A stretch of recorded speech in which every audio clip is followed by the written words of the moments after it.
Okay, hopefully I've gone live. This is only my second time doing this, so it's a little hard to say. What I'm working on is preparing some slides for a meetup event. That is the doing Data Viz in R and Python based in Melbourne. It will be a week from tonight, so I guess I'd better get this done. I've got a few things open. I've got my R open here in the corner over here. Hopefully that's big enough to read. I've got a picture of me because I'm that vain. And then I have a checklist in Word, which is hopefully just below my photo, of what slides I'm making. As you can see, I've done some of them, but I've left the fun ones for now. Where I am currently is I won't need to do some R Markdown slides. I want to get some shiny slides, including the one I'm working on now, which is using the forecast package to make a time series forecast. The data I'm using are provided by the ABS. They are jobs index. Let's see if I can share those as well. What the data looks like if I go to my OBS and start a new window.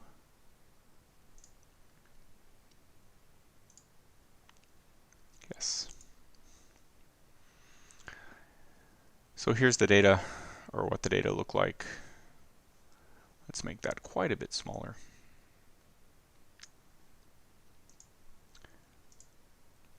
So I'm using this data by SA4, which gives me a list of the state, the statistical area at level 4. I'm not using the other tab for level 3, but rather level 4, and then I have weekly data, and the data here are normalized such that the 14th of March is 100.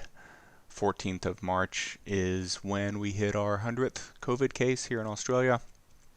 So that's our benchmark, and then everything goes from there. I'm going to close this window.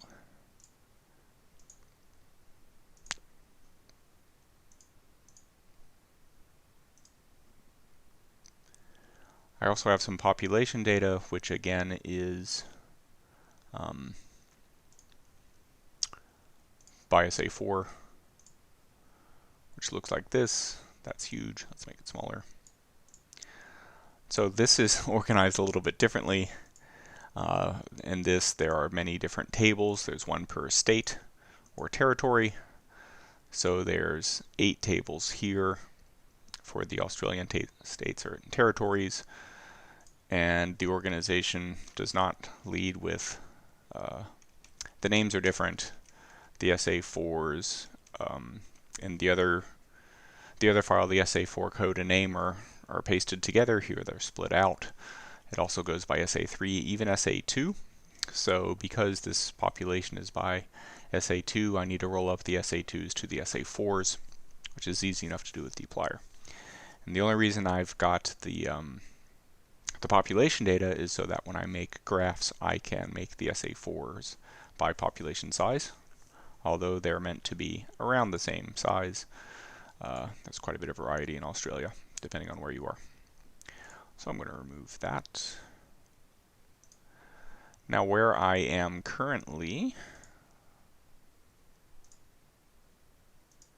is I'm looking at what all these window captures are in my OBS and removing some of them.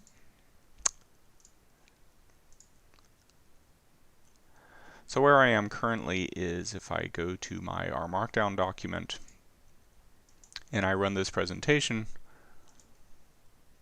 let's pop out my live chat so I can say hello, hello.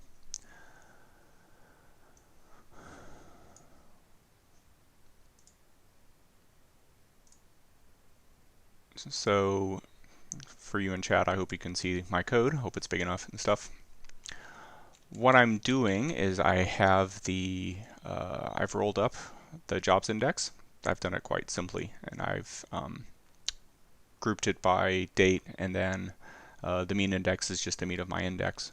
So it's not weighted by population or anything. I just took the straight average because it's easy.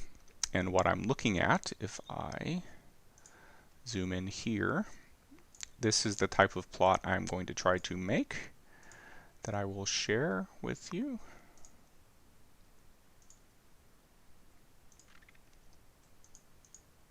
So this is the type of plot I'm looking to make, with the black line being the raw data that I've pulled in from the ABS, and then the forecast coming out the other side with the nice confidence intervals for the forecast using the forecast package.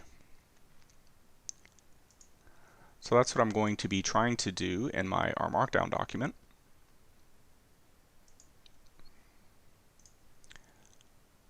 But I want to make it interactive, and I want to make it interactive in such a way so that when I have the plot up, you can select what date range you want to use in order to build the forecast, so that then when you plot the forecast, it's right there. So I'm going to go down to my slide here, and what I'm doing first is I'm thinking about, well, what data am I going to need to collect? What data am I going to present? How am I going to graph it? So that when I get into the fourth example, which is going to be to take whatever data I settle on and make the slide, that I can then send that slide out to put it in PowerPoint. Because at the end of the day, while I like using R Markdown for my slides, because that way it's all in R, at the end of the day, oftentimes my upper management wants it in PowerPoint.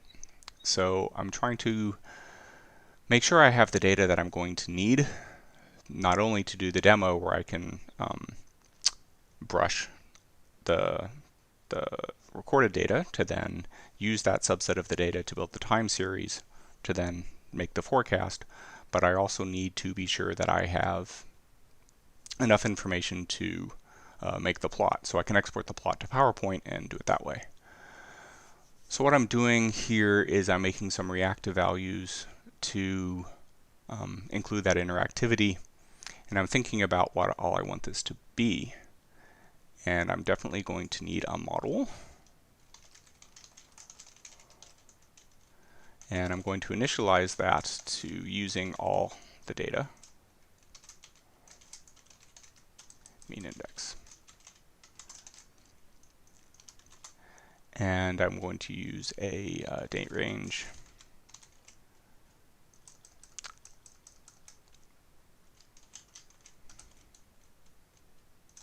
I'll call it date range. The reason why I backed up is because I don't want it to look too much like date range input. But because there's nothing else named date range, I'll be okay. And that's going to be from 1 to the number of rows I have.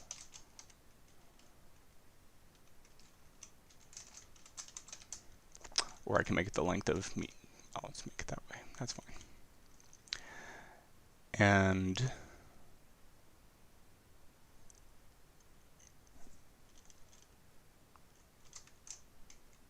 that'll be enough for now. And of course, I can always go back and add more if I realize, oops, because sometimes you realize you've made a mistake. And what I want to do now is I want to have two plots, which I'm going to have a placeholder. And the other one I'm going to put in a high chart.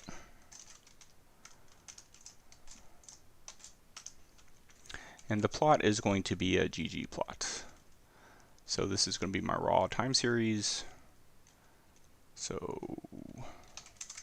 my first plot is GG plot of jobs Oz with the mapping using the aesthetics that x equals date, y is mean index. I'm going to make it black. I'm going to make a line and make it black. Again, because ggplot was written by a Kiwi, I can use British or Australian or New Zealand spellings here, so my color has a U. And if I just look at that plot,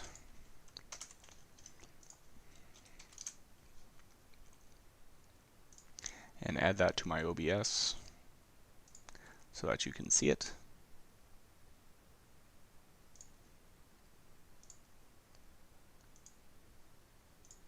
it looks like this. Not a big deal.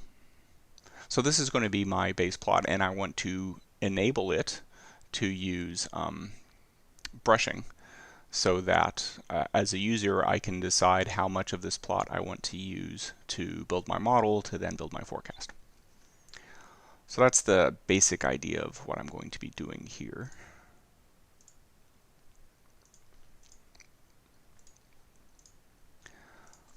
So if I build this slide and only this slide, I have some longer parts with leaflet that I've turned off. I'm just double checking because otherwise it will take a long time to build. All right. If I run this presentation and add that to my OBS so you can see it,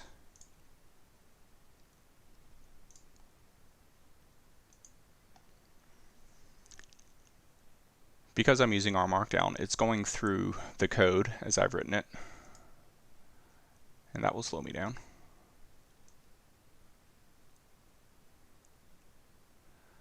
So I've got an error, and it's telling me that the error is in these columns are missing from 13 to 112, STE index 16. If I go into the R Markdown, it's quit.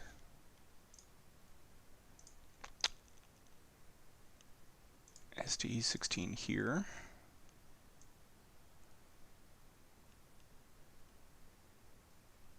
Why have you failed?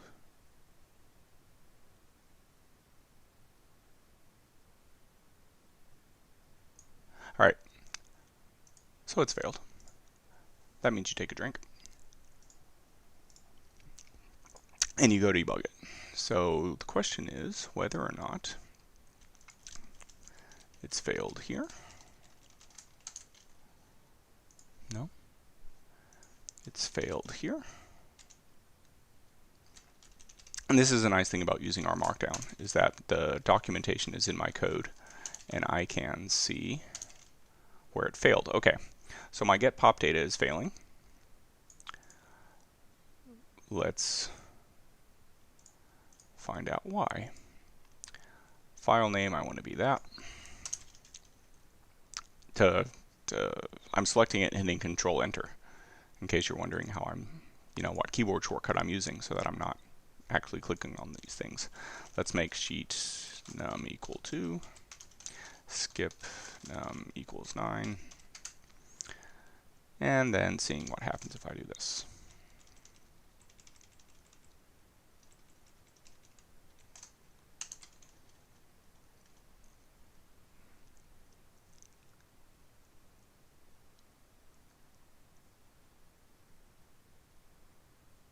Okay, so I'm once again getting that error. Let's go back and just read in the Excel.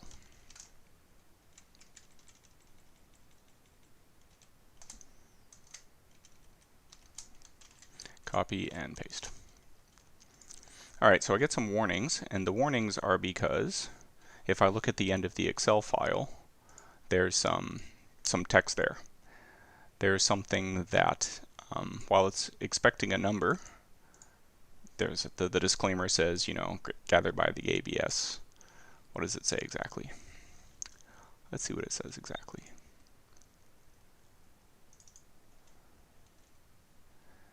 If I go to one of these tables and go to the end, okay, it'll say like total Victoria.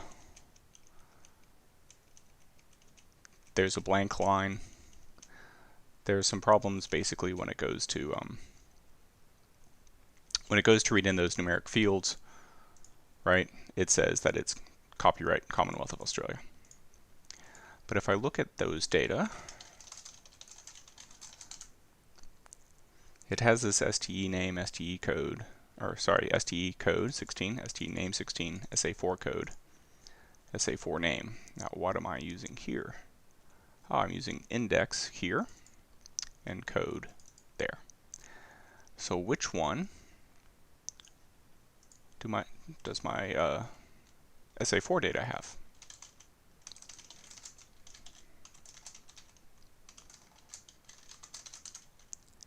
it uses index, so I should use index. So let's change that.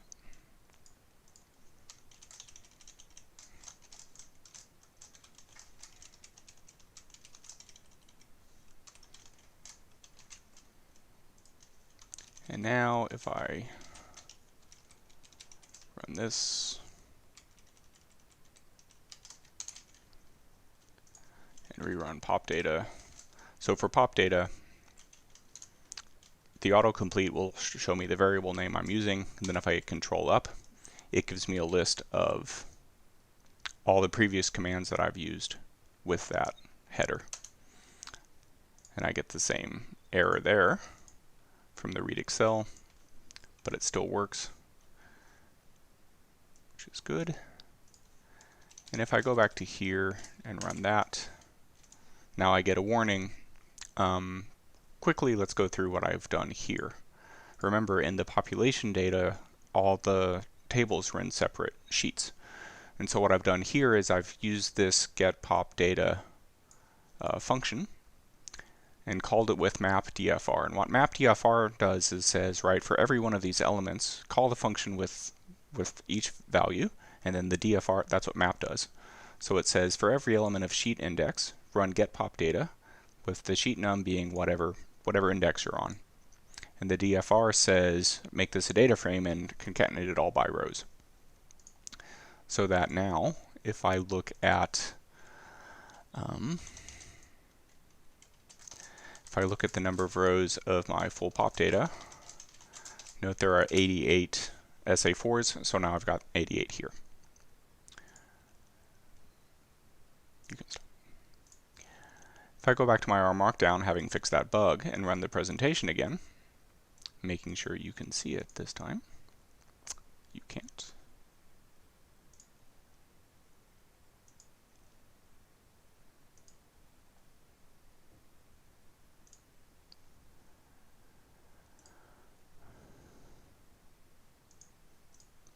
It tells me that I don't have a forecast because I need to use the forecast library.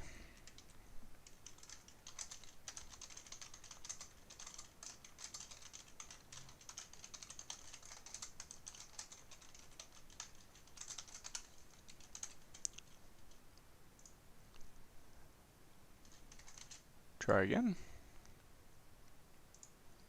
Make sure you can see it.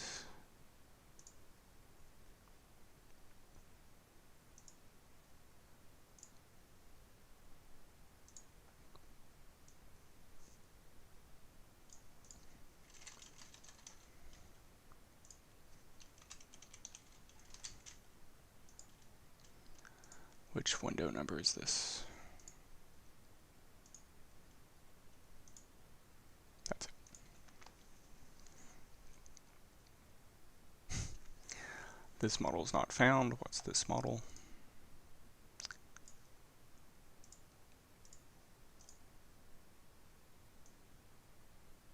Here.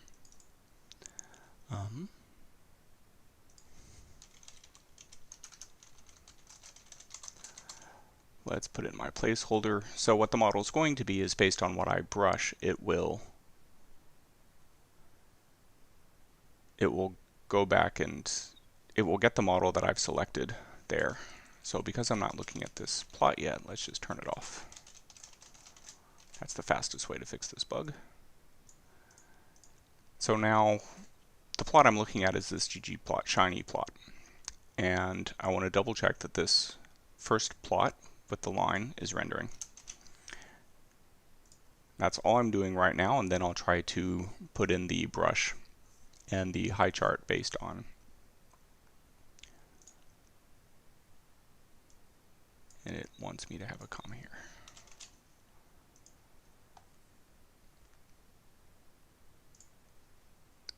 It's annoying that I have to keep resharing this window because I guess it bounces.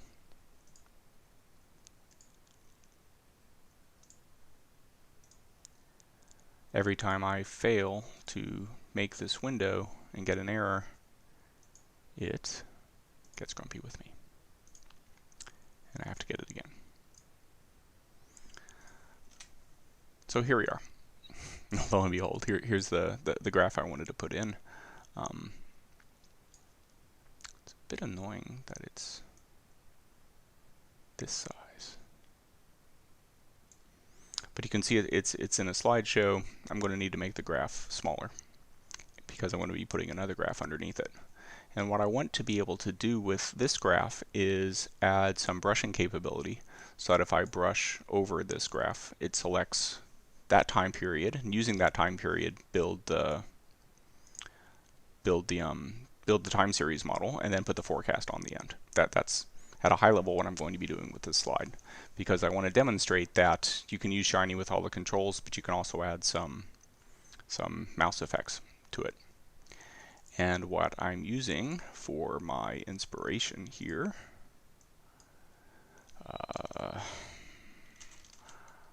Markdown ggplot brush. If I look at, let's see if I can share this with you.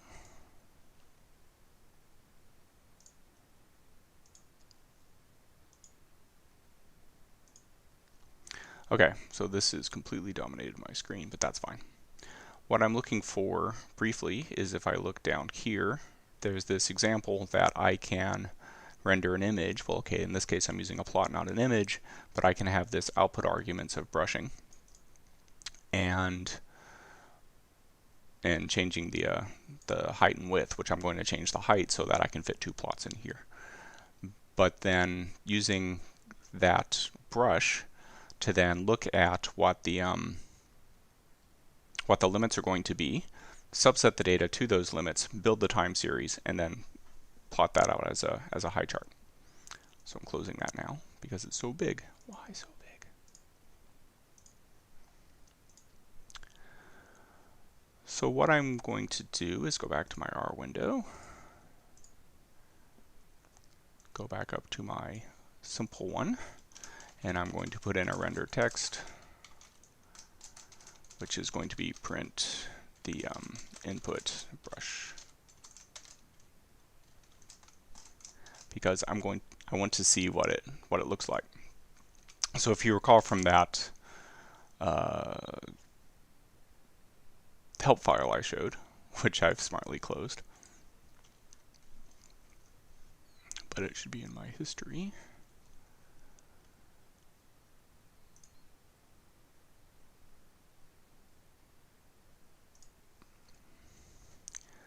And what I'm going to use is that output args with brushing.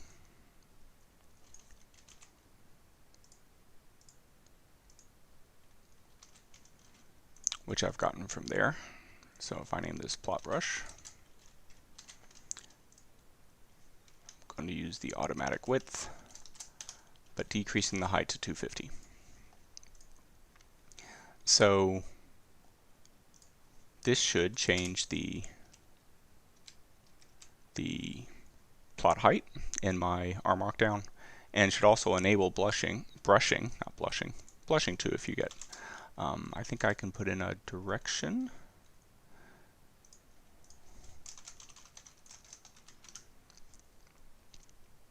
Yeah, I only want to select the time, so I'm only going to have the X direction.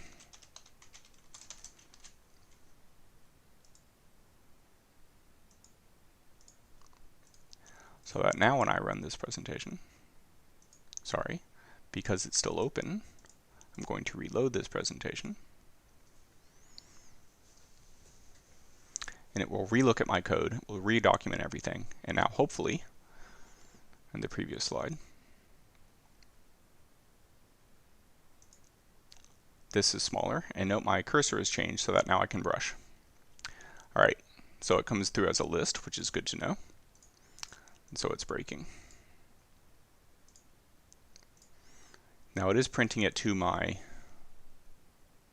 screen, which is nice, so I can see what's happening. Can you see what's happening? Barely. So looking here, I'm getting an X-min and an X-max, but I don't know if that's been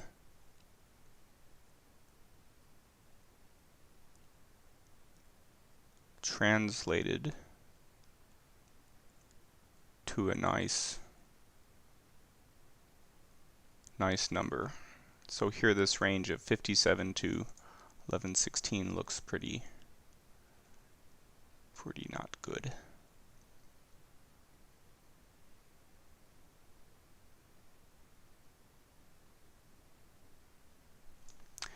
If I look at my brush help,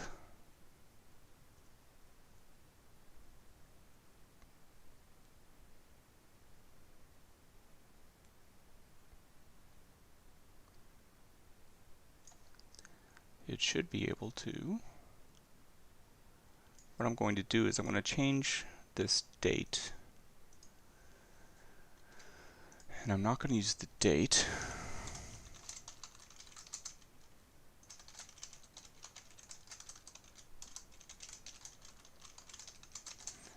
I'm going to use the week.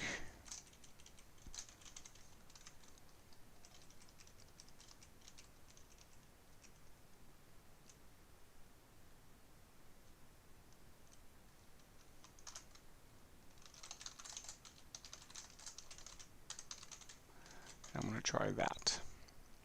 So I'm going to go back to my, so what I've done is I've changed the x-axis to not be date. I need to remember that you can't see this because this is here. Let's move it. Let's move it here.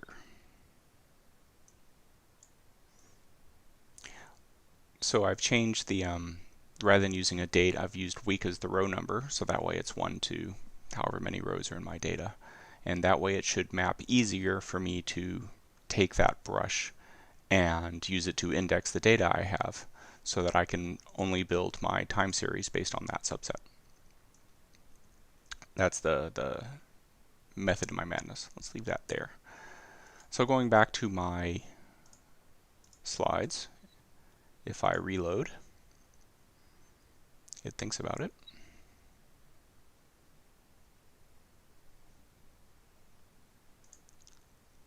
If I go to my shiny interactions and brush something, okay, it still can't handle it, but now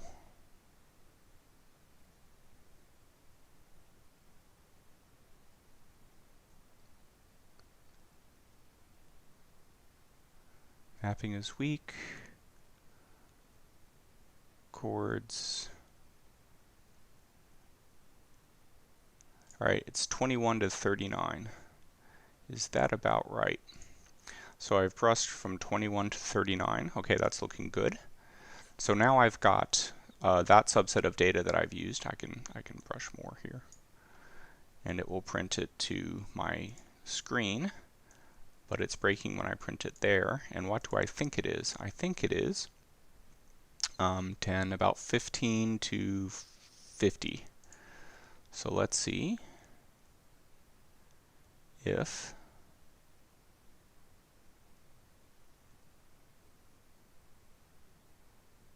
my xmin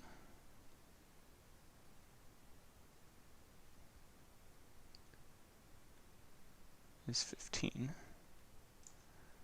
and xmax is 50. All right, and let's go back to my handy, that's better, handy guide that I'm using and print that out. Rather than this, it uses this. So xmin and xmax being printed. Save. Back to my here and reload. Hopefully now that will print a little bit nicer.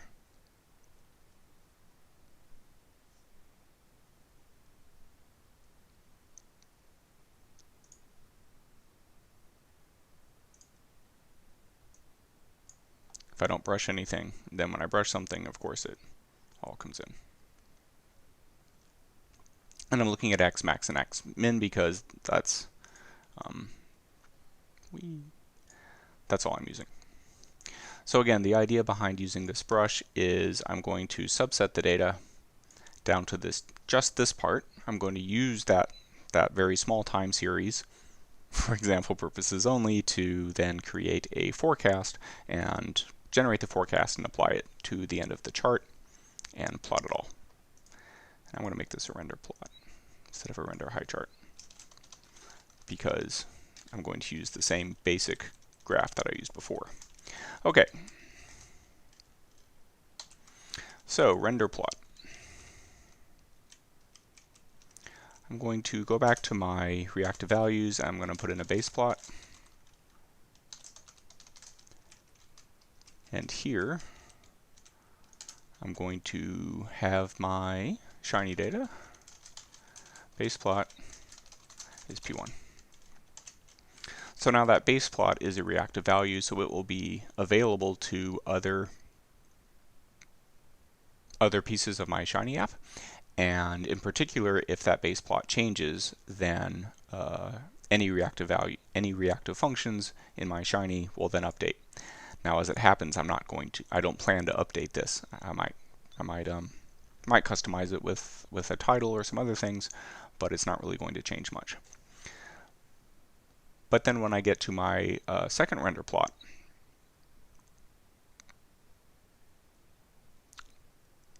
my date range is initially 1 to the number of jobs, so the total thing, the total data set. But here I want to check if my plot brush has changed. So if not is dot null of input plot brush,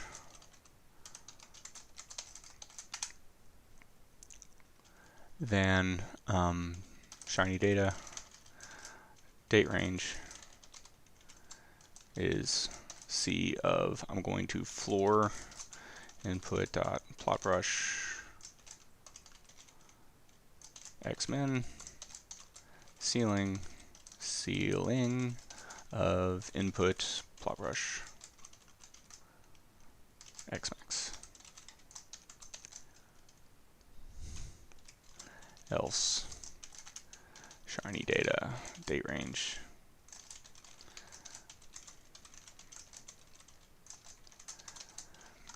so if I've brushed something, it's going to change my date range to be what I've brushed, and otherwise use the whole data set.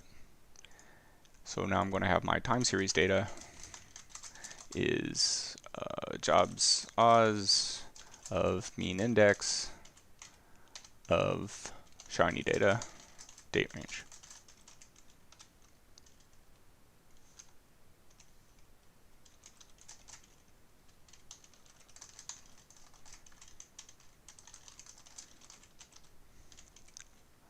So I'm only using that subset of the data.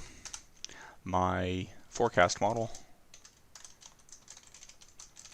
is then, I'm going to use auto arima. So it's going to build a model based on whatever I've selected, and then I'm going to forecast data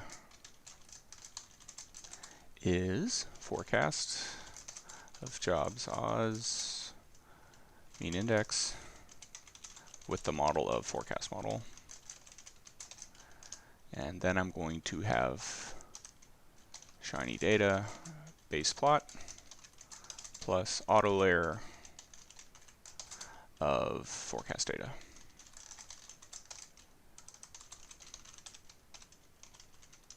Let's make that in gray. Now I've played around this before I started streaming, and that's down here.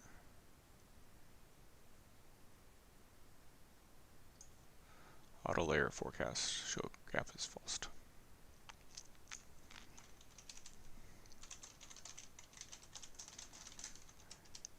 And similar, I'm going to have output args list height equals 250. So now I have two plots on this slide. The first is my base plot, and the second, if everything goes well, is going to be that base plot plus augmented with the forecast data. so that as I brush the top plot, my bottom plot will hopefully update. How many times I'm going to need to do this before it works is another question. Okay, so here I've got my error. What's my error? Could not find output args.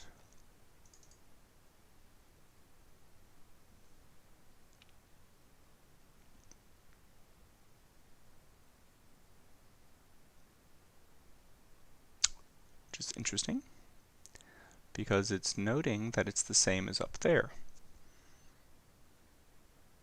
Ah, it's not a function, which means I have an extra parenthesis.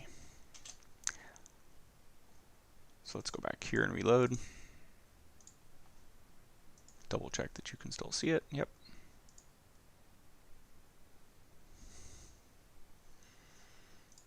Why it keeps thinking I want this graph when actually hitting page up I want this graph. Okay, so that, here we go.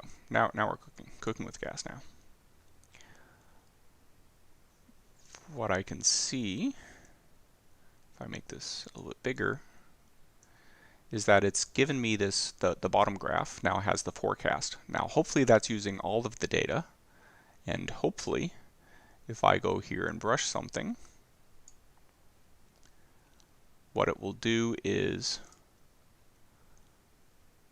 using that much data, because it's going up, loosely speaking, it's updated that so that now it's built the model based on this subset of the data, made the forecast, and now look, job wages are going up, up, up. And if I grab on mine, not on the OBS, but on this and move the amount of data out, it's updated the forecast. And so this is the idea behind Shiny, is I don't need to know how much data I want to use. I don't need to know what model I'm going to be using. I can do it all dynamically from within my slides, and the data will update itself. And hopefully if I click on things randomly, it gets very grumpy with me. It gets very grumpy. So that's the idea behind here, is that while you can use Shiny and use some of the traditional input techniques, so I could have a date range input, for instance. The way I've implemented it here, it would be a start and end index, but instead I can use graphical information like this to automatically select data, build the forecast, and output it. So now I'm going to go back to my plots here, and I'm going to include that second graph. And I'm going to include that second graph in here in my reactive values.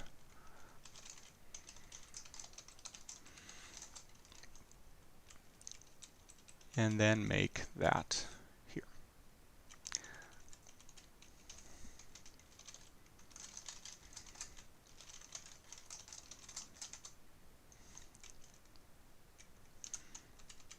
And make sure it returns.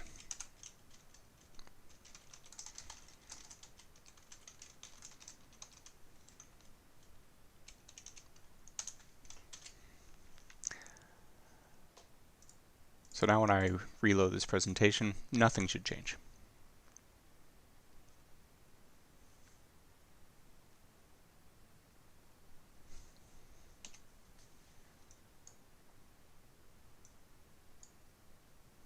And I like this graph because it says my wages index is going to go up, up, up to the moon, like Dogecoin, only better. So why do I do it that way? Well, because when I get to using our Markdown, the next slide, what I want to do is make an interface so that I can send that data to the to PowerPoint. So what I'm going to do is use our Markdown, and to do that I'm going to do it the quick way. I'm going to go up here and I'm going to have a new R Markdown presentation, from PowerPoint. And I'm going to call it automated forecast plot.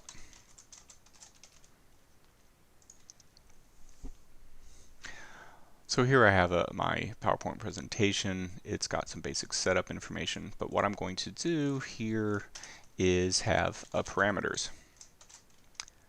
And the parameter I'm going to have is my forecast plot, and that's going to be null.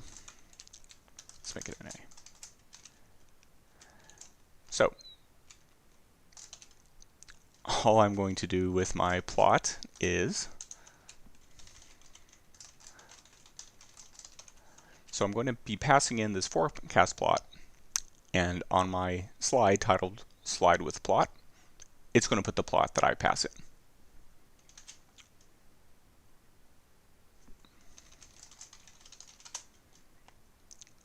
And that's it. But what I'm going to do on my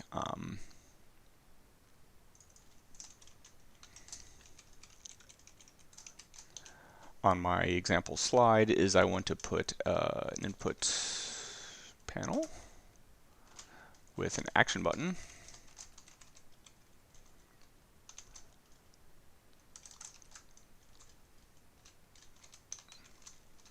with the label Build Slides, and then I want to take my render plot, because what I want to show is the plot that I built in the previous slide, and that should still be saved in Shiny Data Forecast Plot.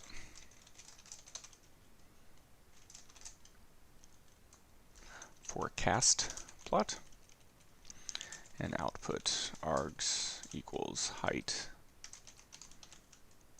equals list, height equals 400.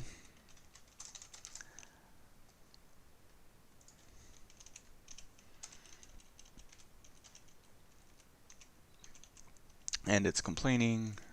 Why are you complaining? Okay, it stopped complaining. And I'm going to observe the event of input go. And what I want to do is render my PPT example.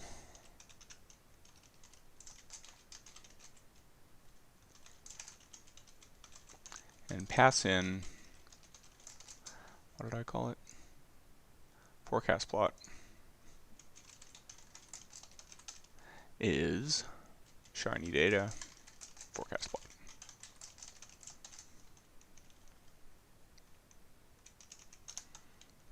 So what the observe events says is, right, don't do anything until this input changes.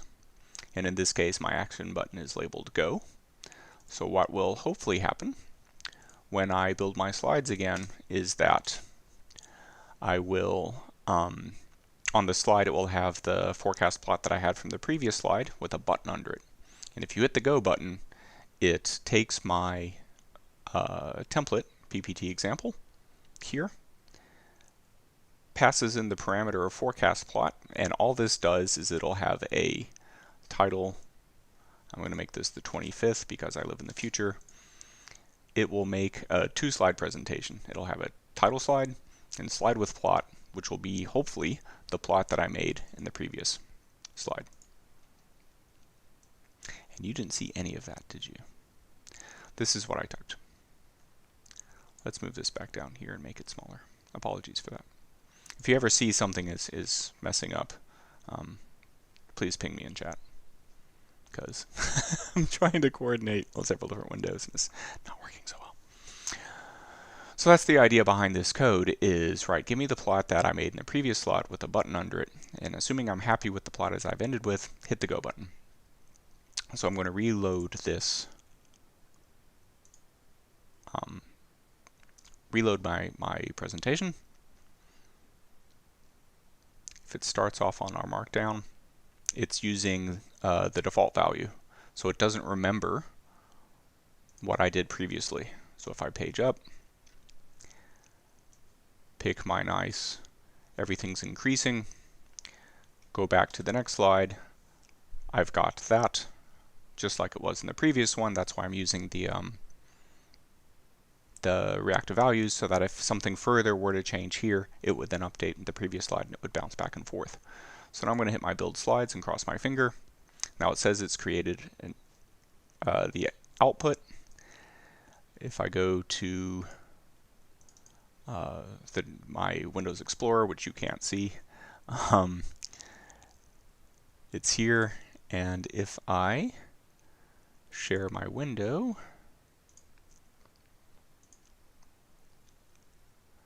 with you, it's huge, but that's okay. It has the echo of my plot and then the same plot that I got previously. So in this way I can document, if you will.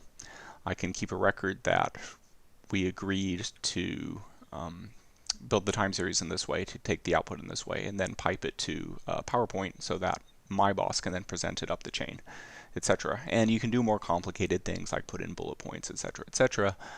The idea behind this is just the proof of concept that I can take a plot, change the plot, based on the changes of that plot, save it, export it to another document, and go from there. I think I'm going to put echo equals false on this.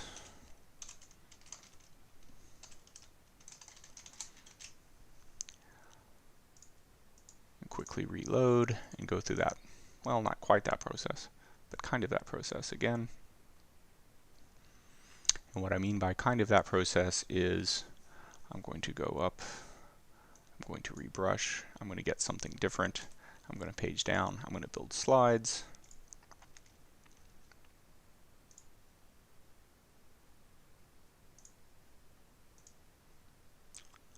I'm going to recreate the PowerPoint, I'm going to reopen the PowerPoint, I'm going to add the PowerPoint back,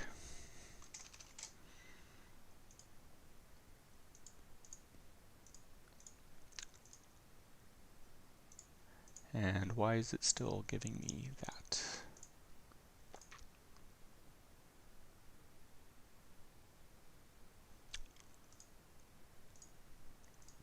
It's giving me that because in the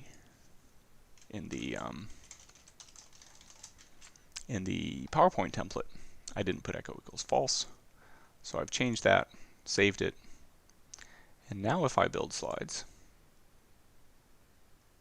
it doesn't like the fact that I had it open, and it crashes, which is annoying, because I think that means I'm going to need to re-add this to OBS.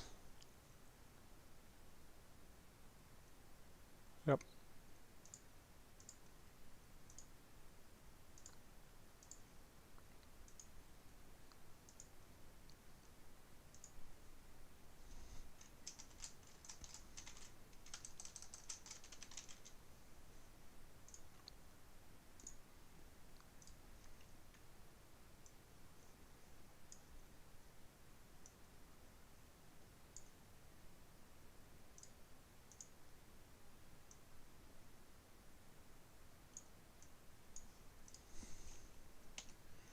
So again, I swipe, it changes the graph.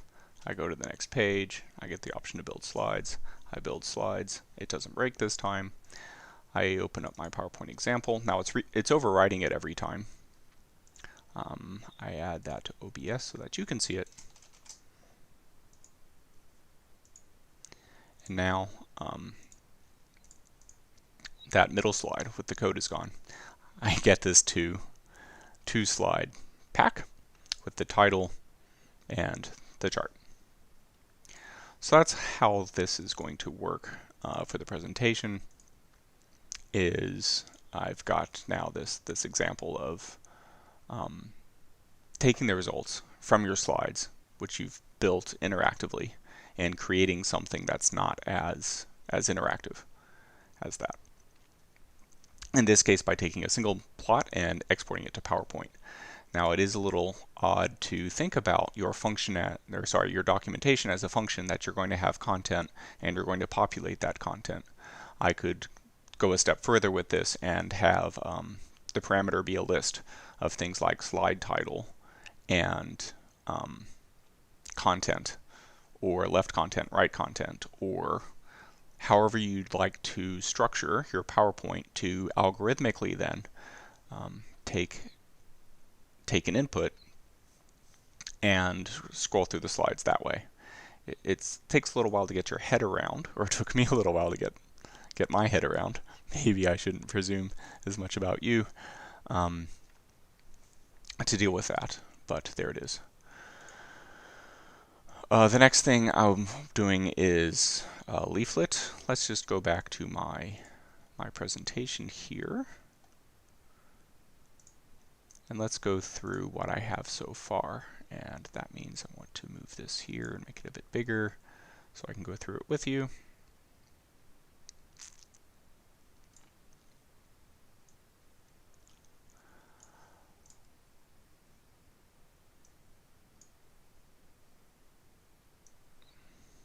It's really not making my life easy to control these windows, but that's fine.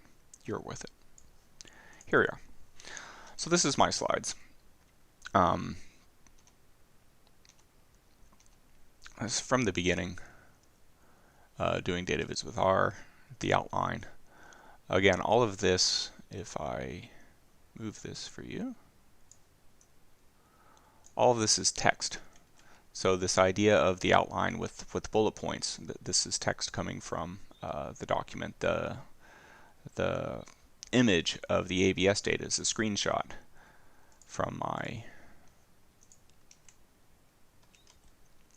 here is encoded as such in the R Markdown by just this text. Can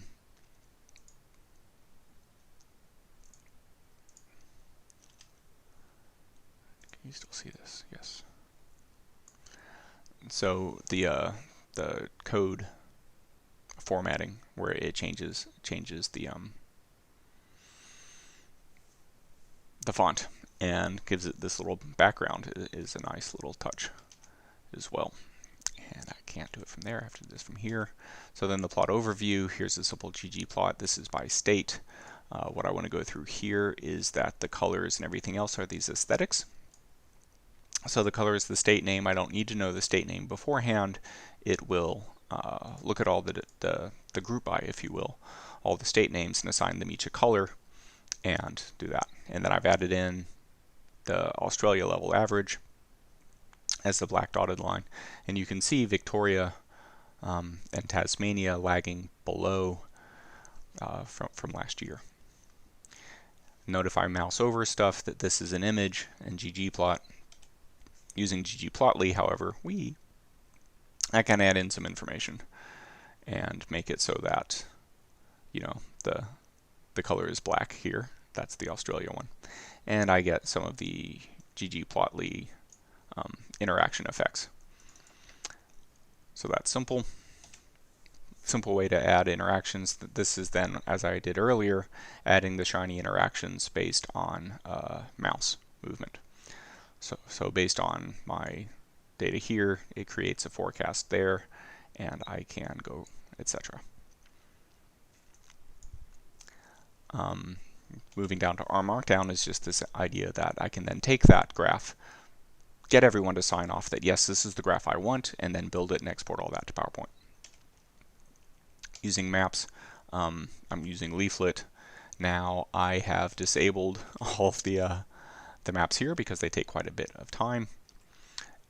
And so next I'm going to want to do reporting with R Markdown.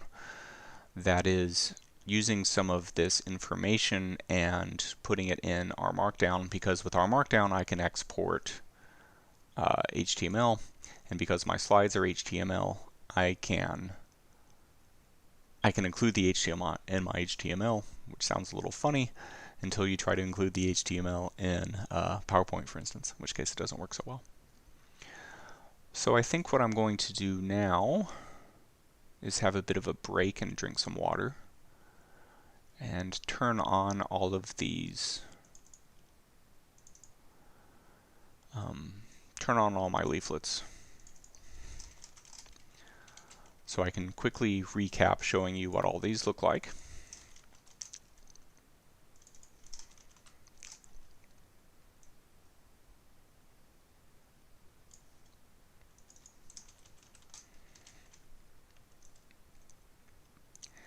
and the more fun piece, which is going to my Word document here, going up to my ggplot with Shiny and R Markdown, and making that strike through. Animating the map I probably won't do live. I'm not sure. Let's make this small. Go away. Hide up here. Dashboards with R Markdown, I'm not sure. I don't know if Flex Dashboard is going to work as well as I want it to, but the pre-computed menu and the HTML with tooltips I already have, so I can delete that. And I can delete that because, well, let's reload, and I'll show you.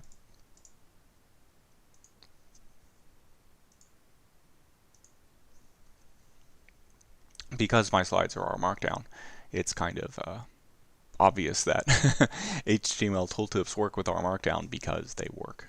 They worked with the ggplotly. I'm going to now load up the leaflet, which is going to take a while, unfortunately. But then with the leaflet, show you that with the mouse over information will tell you the SA4 name and the jobs index as I go over it. Let's make this bigger so it looks a little bit nicer.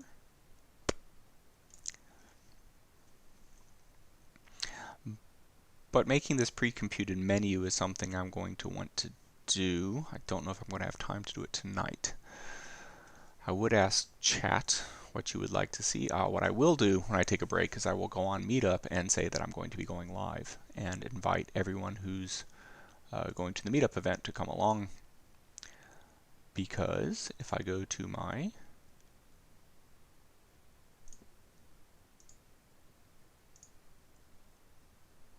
streaming window,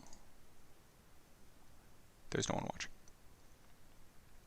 Which is a bit disappointing, but I'm not advertising it, so it doesn't really surprise me.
Well, so it's built it.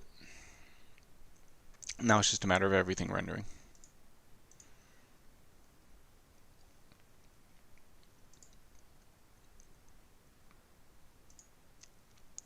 Which is unfortunately slow.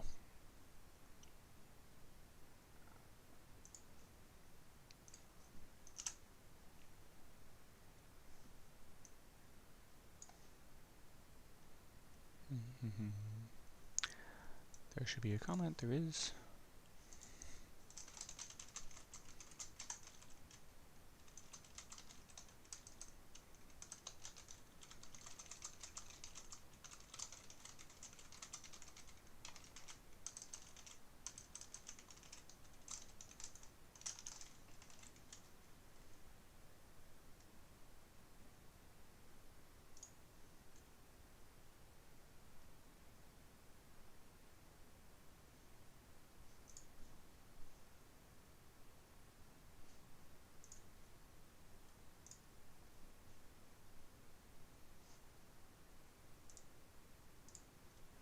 All right, so here's this. Let's go to it.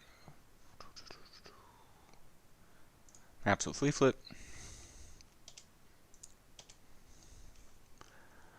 Calling leaflet does nothing. Adding the polygons with add polygons. Are you doing that?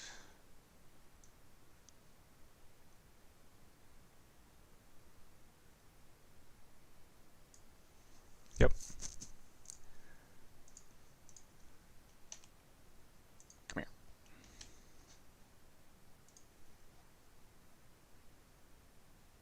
Go.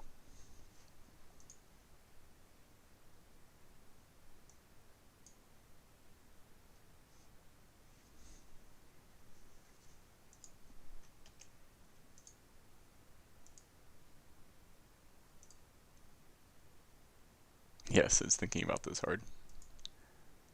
For some reason, it's being very slow today.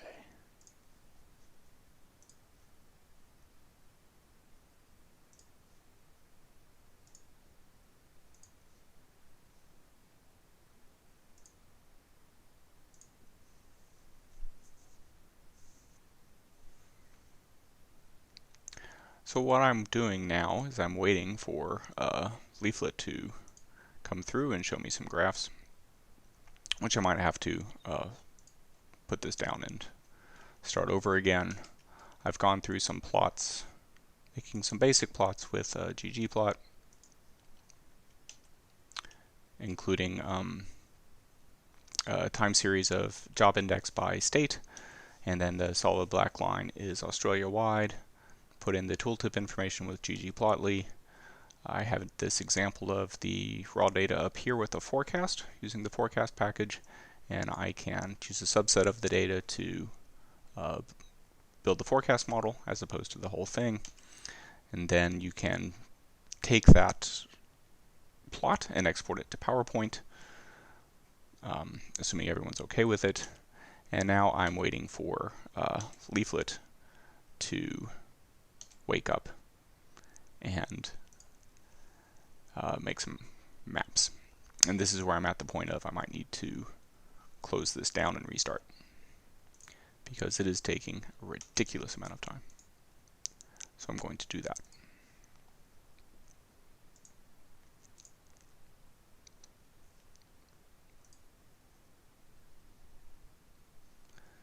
Which means I then need to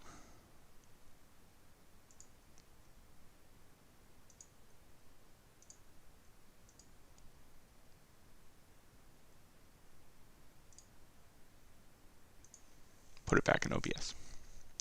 So it's thinking, I don't know if you can see my output where it's rendering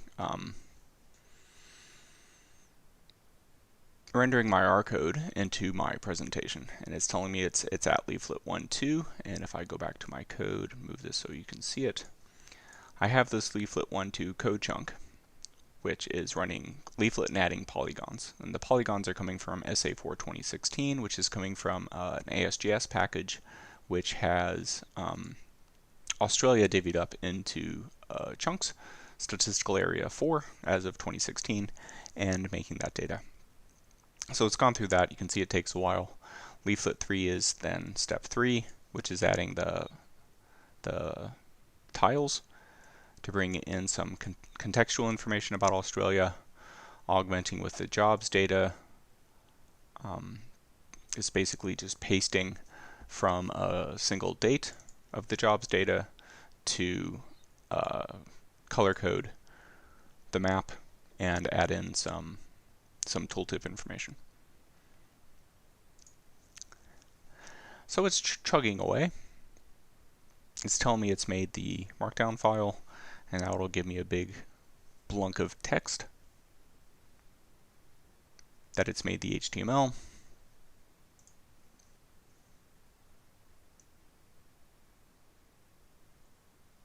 When it's ready,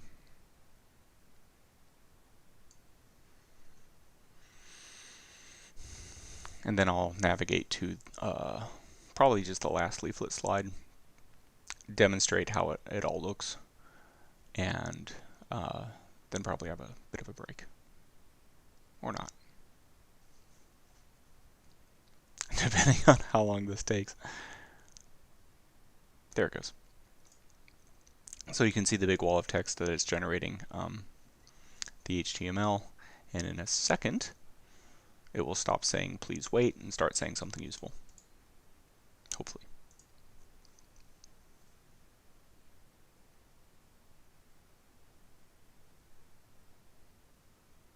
It's fun hearing my computer whiz as it does this.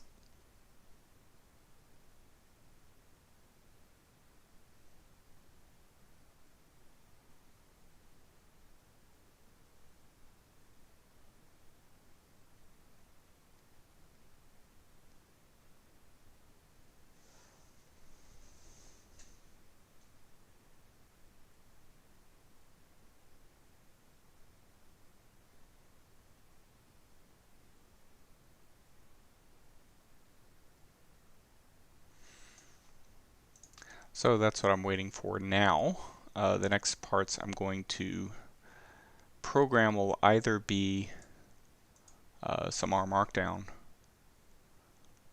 basically setting up a bit of a dashboard, maybe using a nav bar or something so that you can select individual elements, so making the data like quarterly or something and going from there. It is being really slow tonight.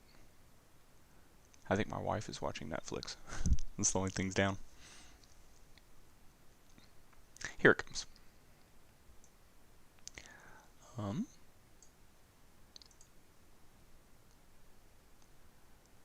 So if I go to my augment, let's go to the top. So this is what the output looks like, but I'm going to navigate to the jobs data.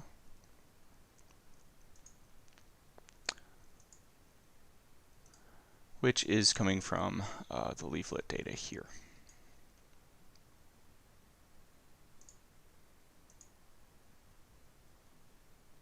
And I don't know, let's make it full screen. Maybe that will help. Maybe that will lock up.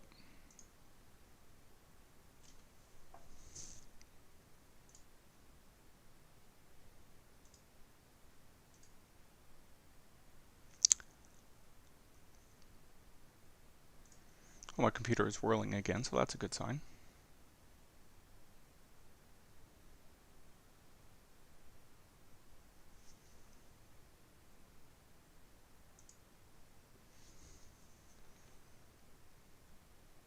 The good news is I did this live building the maps last time, and it worked. So in theory, it should work again tonight. It's just not behaving itself.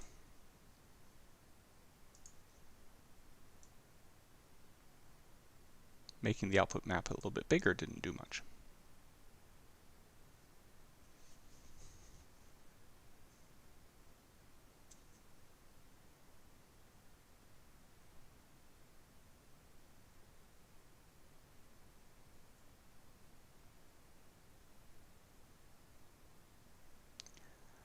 What I might do is not do this in the slide, and instead see if I can do this in the interactive window. And by that I mean, let's move this down. Let's go back to my window. Let's take the data from here, run it by selecting it and hitting Control Enter. It will now pop up in the viewer in my RStudio window. I will share that if it goes faster than the slide, so that you can see what this slide should look like. It's just being very grumpy. Similarly, this is taking a while. Okay, it's done. I can zoom in on this.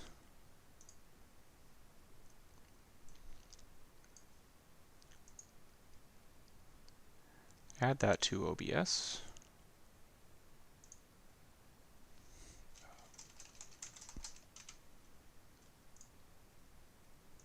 For you to see. So this is what it'll look like in the slide. I don't know why it's not rendering in the slide. Of course now it's probably done, but it isn't. And you can see as I mouse over that it gives me the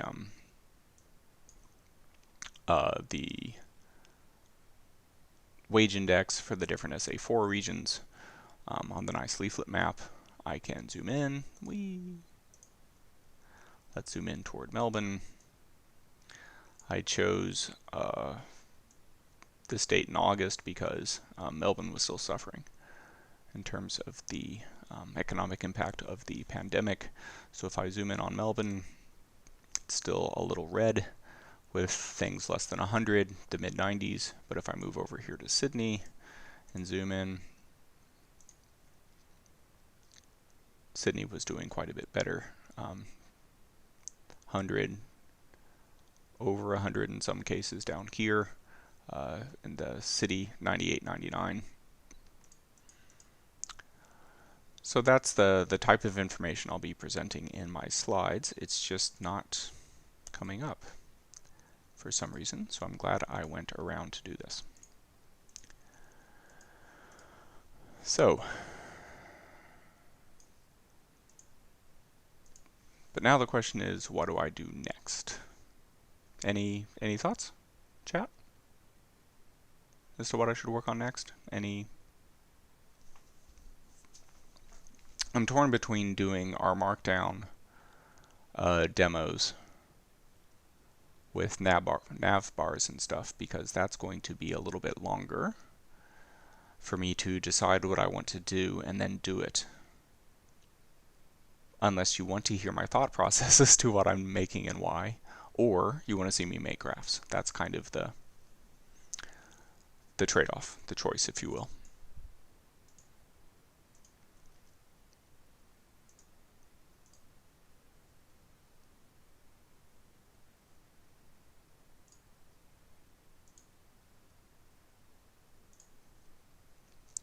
Let's get the plot zoom out of here.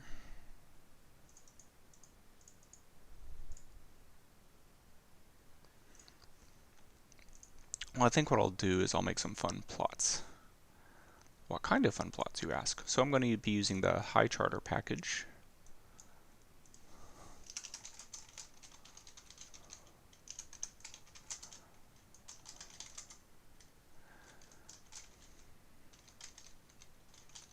So I'm going to stop my presentation.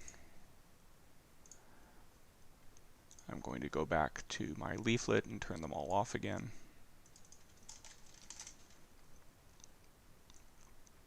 Because they're taking forever.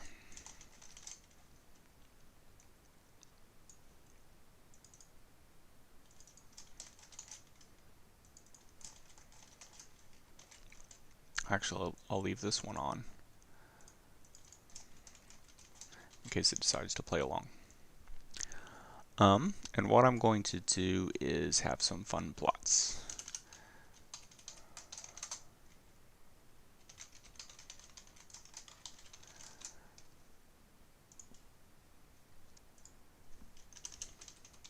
So HighCharter uses HighCharts. HighCharts is a JavaScript library that makes some really nice charts, but it's not free if you're using it for commercial purposes. So although you can install the HighCharter package for free, if you're then going to use it to generate HighCharts, HighCharts isn't free. If you are using it with HighCharter, that is our implementation, you can get it for half price, which is pretty good. So I'm going to take my SA4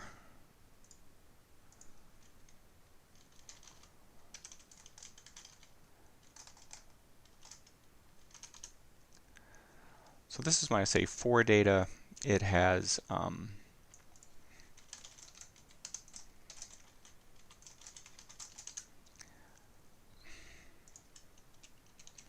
I look at just the data component of it, you can see it's got population, the index is the wage from the given date, which in this case is 2020, August 8th, 2020. And I'm going to use that data and I'm going to make a HighChart. And the HighChart I'm going to make is with HChart, with that information. And I'm going to use HCAES, and HCAES is nice because it works basically the same way as ggplot and the aesthetics there. So I'm going to put, what do I want to put on the x-axis here? Obviously I'm going to want the index as the y-axis. What do I want as my x-axis? We'll put the population.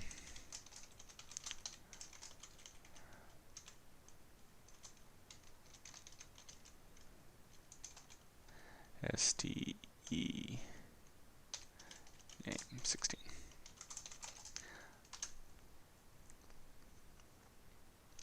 I need to put in the type of the graph.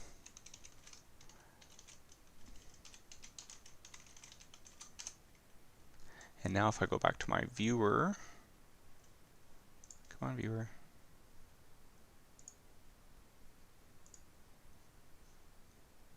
make sure you can see the viewer. So here's this high chart, and it's got configured where each the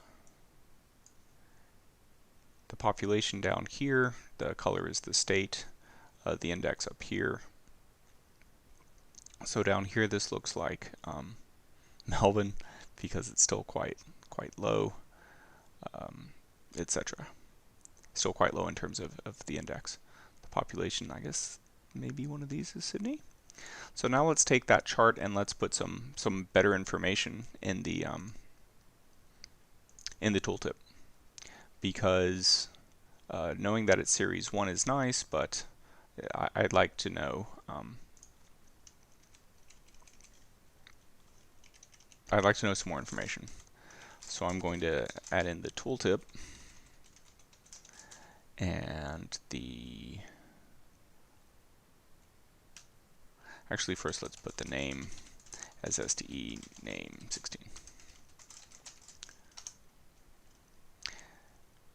And so putting the name in there will hopefully mean that the name of it will be the name of the state, and that did not work at all.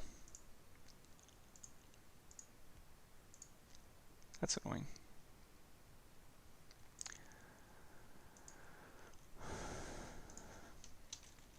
So let's put in the tooltip. Now the nice thing about the tooltips here is I can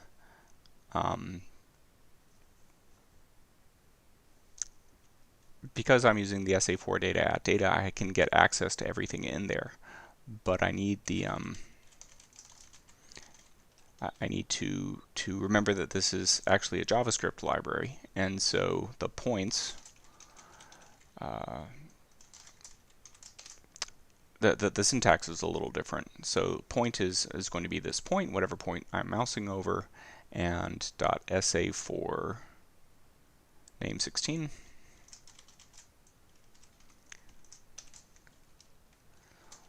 We'll hopefully change the header format, and let's make the value decimals.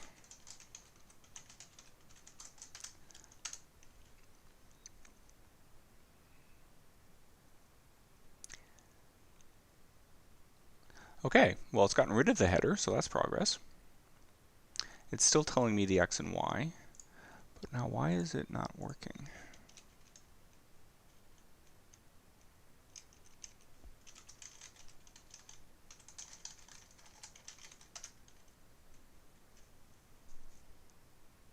Because SA4 name 16 is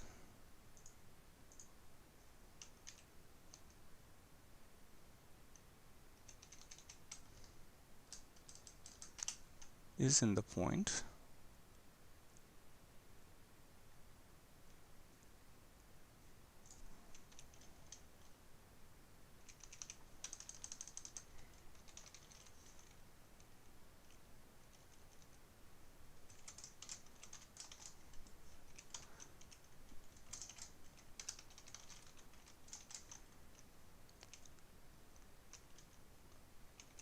So I'm going to paste all that. I'm going to paste my tooltip together as the name with the break. X is the population.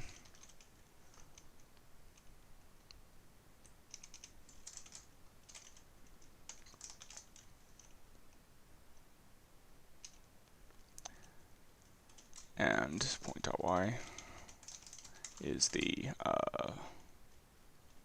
job wage index. And I think I know my problem, which is good. I think that this isn't in point.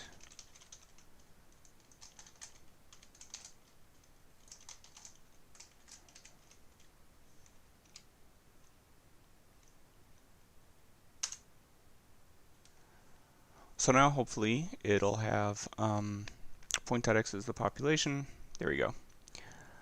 So now it's got the name of the SA4 in terms of, so down here, this is Melbourne Inner, Melbourne West, Southeast Melbourne, and it's giving me the population and the wage index according to the text that I've put in the tooltip.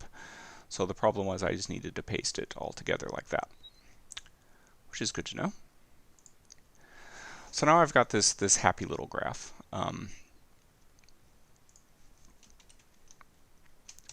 Let's make the name something else.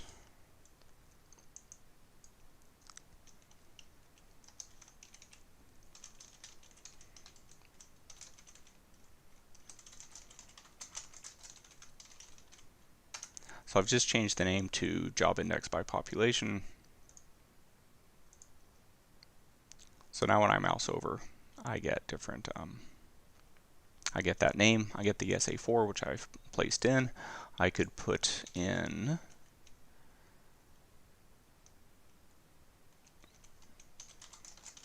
point dot ste name 16. And so now it'll tell me what state it's in.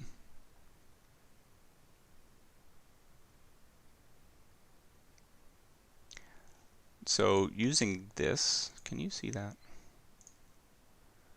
So using this, I can customize the information that I want to put in the tooltip. Let's turn on the legend.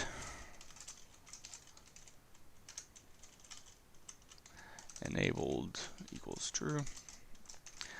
So in a similar way to ggplot with hchart, I can create a base chart with aesthetics in the same view as ggplot in terms of specifying the x, the y, and the color, and have it automatically go through. Now why isn't it giving me the states by legend? Anyway, I can customize the tooltip by specifying what text I want in there, and can, I think it's group.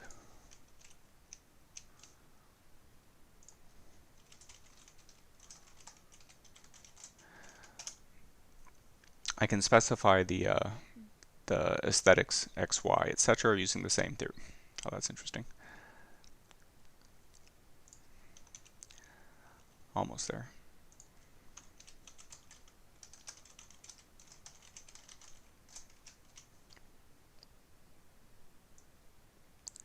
And then using pipe instead of plus, pipe for high charts and leaflet, etc., plus for ggplot, I can add, there we go, I can add more layers and more information to these plots so that I can customize what's going on here. Similarly, I can click to remove or individual states, and if I mouse over one, ACT only has one SA4, it'll show me that state in this case. So I had to change the aesthetics so that the color, the group, and the name are all the state name. And then in doing so, it's put in the legend down there. So I'm going to take that code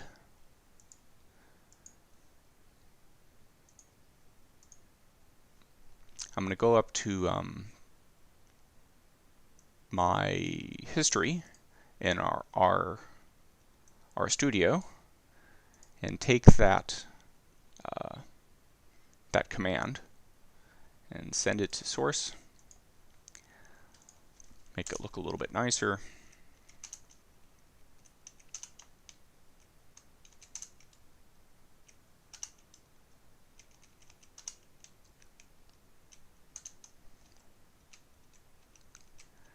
And now I have this nice, that's in all these breaks. Let's put breaks.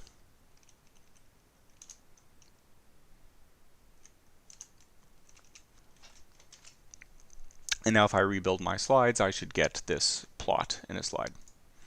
And now I want to have some fun with this plot. And what I mean by that is I want to do some things to this plot because I can. So I want to change the background.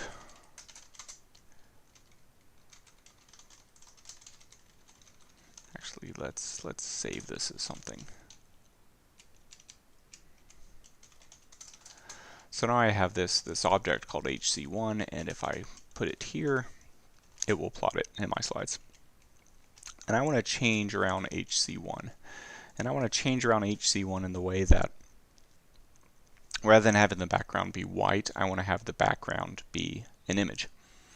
And if I look at high charts, and let's bring that up.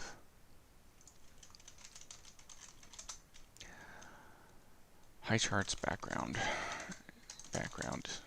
image. Let's bring this out so you can see. And add it to OBS.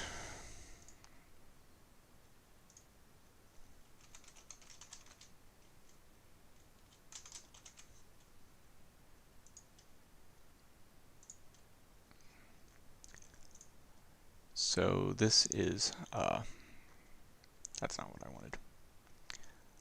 Maybe it is. Yes, you can allow a cookie. So this is the high charts.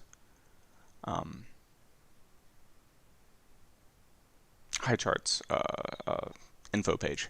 And it's high charts, not high charter. That is to say that this is the JavaScript information. So if I look down here at the chart, it has JavaScript type syntax, not R syntax. So part of dealing with most of these R libraries that are actually referencing JavaScript libraries is getting the mapping right in terms of lists and lists of lists, etc., so that it follows the same pattern and all works quickly. So if I go to my high charts documentation, API reference, close that one then. Let's make sure that's, and from here, if I look at the chart,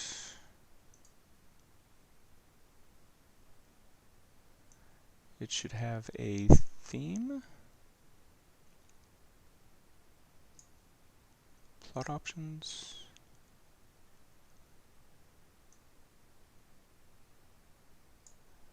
Scatter, because that's the type of graph I'm making.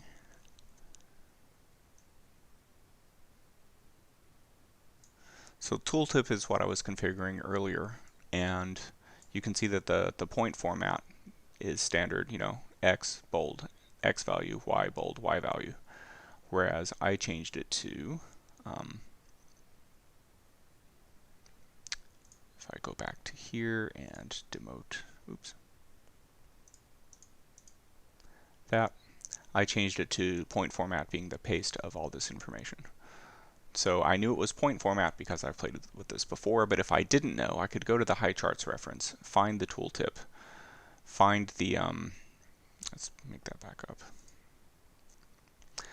find the tooltip, find what information under there is what I wanted to change, in this case point format, and so forth.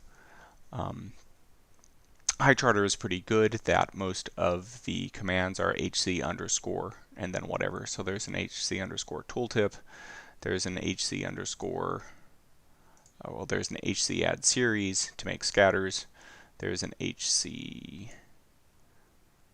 title, HC tooltip, which is what I was configuring, HC x-axis, HC y-axis, and what I'm looking for now is something called HC add theme. So I'm going to move my high chart source back down. And looking there,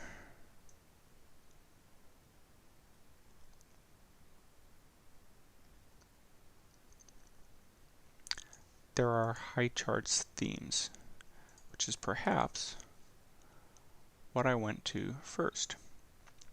But there should be a plot background option. But where is it? Here it is. So if I look at my H chart, as I said, if you look at high charts, most of it is HC_chart. And if I create a HC chart and change the plot background image and put in an image, which I should have right here, hopefully this will work. So if I look at my HC1, which going up here, selecting and hitting enter, and I can look at it there. Can you see that? Probably not. Let's make it so that you can. Again, this is my base image, my base high chart. And if I take HC1 and HC chart, going back to my info, chart has something called plot background image.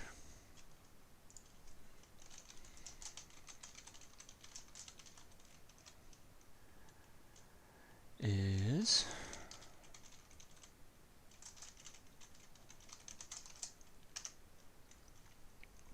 and run that and cross my fingers. Of course it doesn't work, which makes me very sad.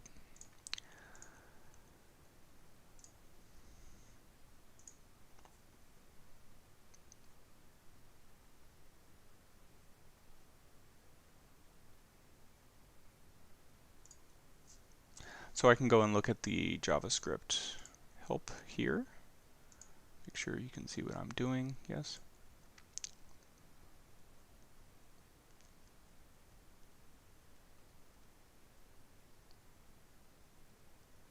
Plot background image is that. I might need to say use HTML is true.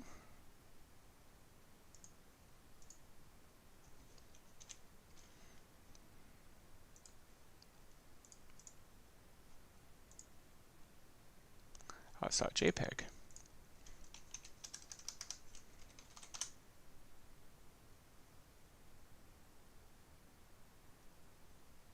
No. Now I know I've done this with themes, but I don't know how I did it. So what I'm going to do is I'm going to go on a break, find my old code, and make it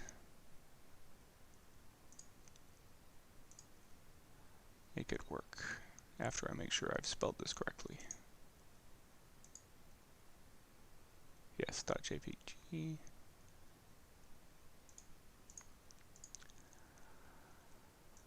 So yeah, that's what I'm going to do. But first what I'm going to do is go back to ABS and move this down.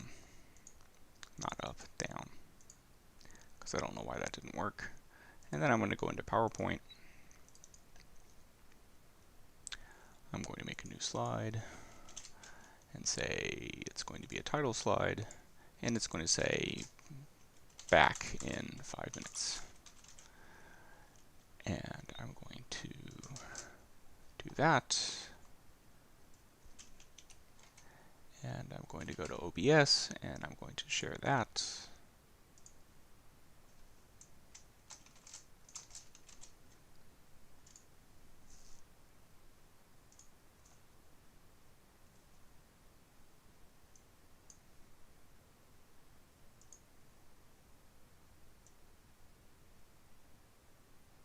And I find out that it's huge.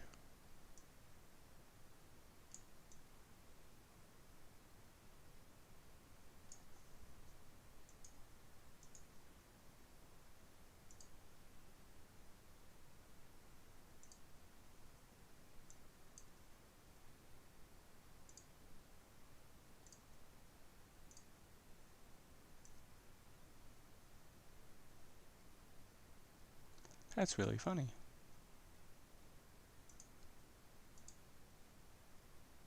I'll do it this way.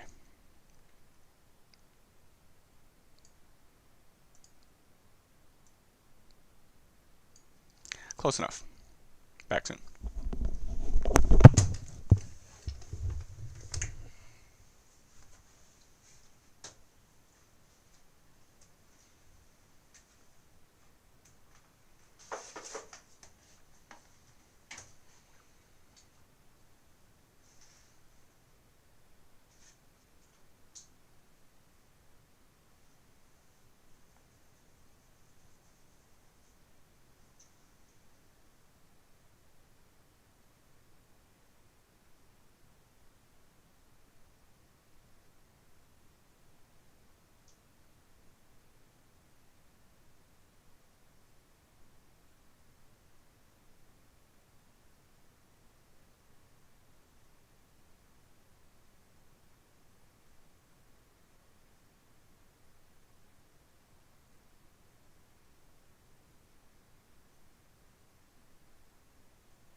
Right, so I'm not sure how to get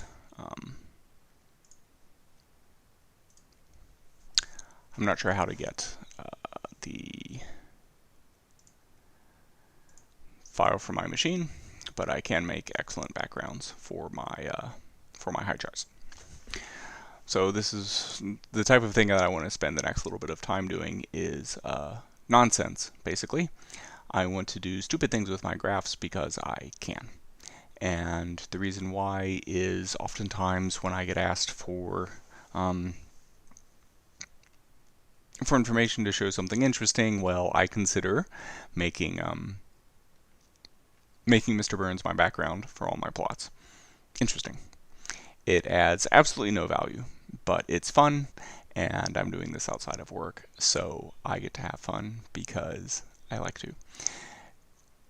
And oftentimes when I look at doing stupid things with graphs, it tends to make people interested as to how I did it. So let's look at how I did this. It's exactly as I thought as it happens, which is kind of frustrating.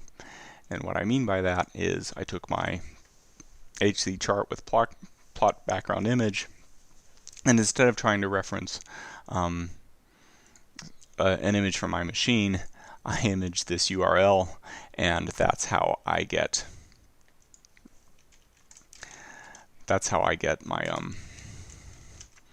my Mr. Burns there. HC chart of plot background image equals that URL. And now if I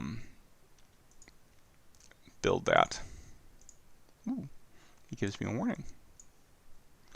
It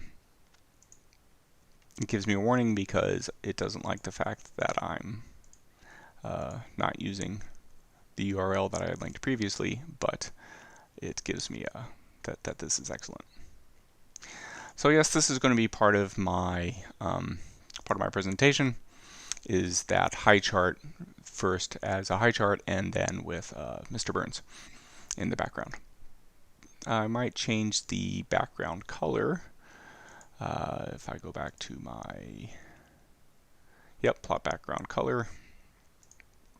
I'm going to change that to black.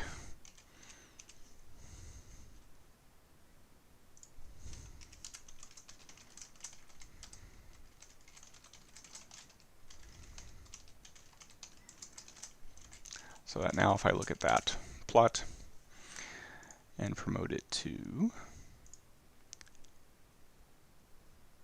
not plot background color, you can see there's a little bit of black on the color of that, but what's the actual, not the plot background, but the actual background.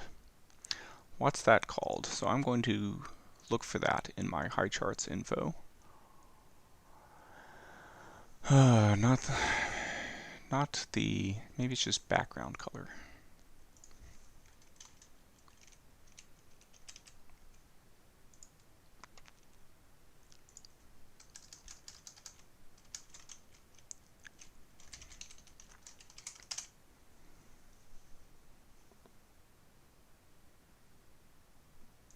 But so this is how most of the debugging through using high charts works. Is I go to the JavaScript API, I look for what value or whatever I'm looking for. In this case, I wanted to change the background color rather than the plot background color, and it tells me the background color or gradient for the outer chart area defaults to white.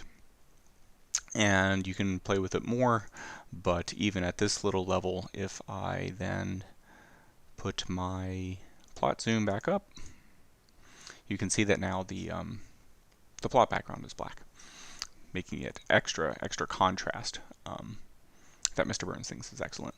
And it still does work as a plot, even though it's a little bit harder to read, in the sense that if I go and mouse over any of these things, the tooltip is still there. And I can still click on individual states to activate or deactivate them. like that. And if I deactivate everything, I'm just left with it being excellent.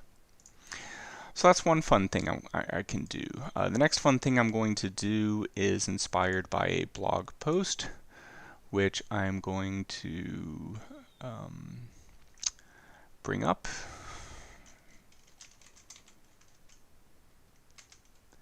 Visual. This is by the writer of the HighCharter package.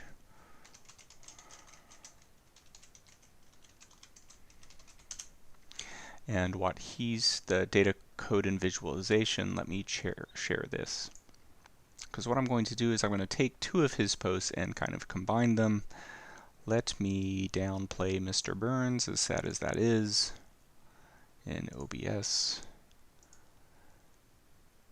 So here I have Jay Kunst's blog. He's the author that makes HighCharter. And he's got a couple of neat things that I can, if I make this smaller, hopefully it becomes smaller for you.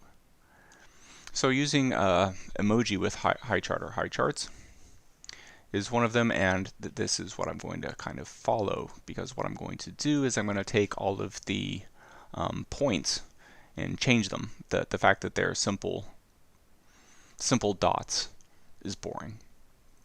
So I want to make them into something else. And if I look at his blog article here, and go down to his chart 2, we see that he has an H chart, which is scatter. He's turned off the markers, but he has data labels as point.emoji. And if I look at point.emoji, he has all these characters. So that's one thing I could do, but that's not that's not the type of fun I want to have. The type of fun I want to have is I want to turn them into Pokemon. And the nice thing about this is within his blog article, he has included, for whatever reason,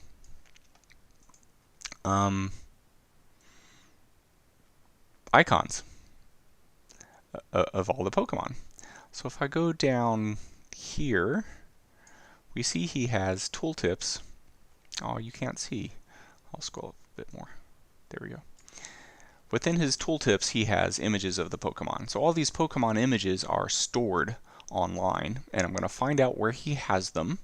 I'm going to get their URLs, and then I'm going to replace the points in my scatter chart similar to what he's done with the emojis, but instead of having these what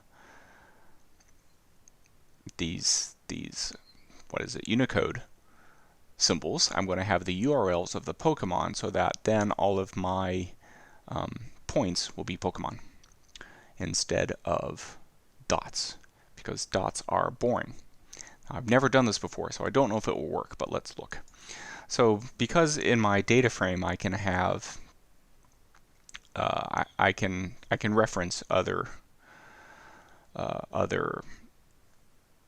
fields of the data frame, I'm going to do something like he's done. That is, I'm going to take my data frame, and rather than you have an emoji, I'm going to have a Pokemon character string in a URL, and I'm going to hope that if I embed the URL as the marker, that it will go get it, and I will have a plot of Pokemon. Don't know if it's going to work, but it's going to be fun to try. And I'm going to get rid of Mr. Burns. Bye, Mr. Burns. Bye. So, I have my HighChart 1, which I'm going to bring back up. It's going to be quite boring, because it's not going to have Mr. Burns. And it has all the points. So what I want to do is I want to get the data that I'm using, this SA4 data, at data, and I want to mutate it to create a column of Pokemon. And I'm going to get those Pokemon from that blog article. So where is he getting the Pokemon URL? Okay, so he has this raw GitHub user content, etc. Pokemon sprites.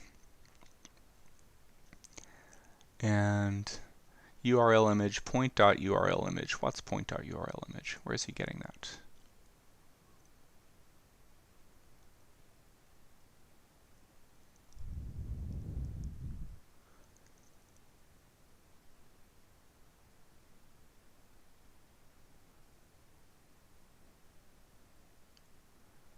Oh, so he has a Pokemon data set.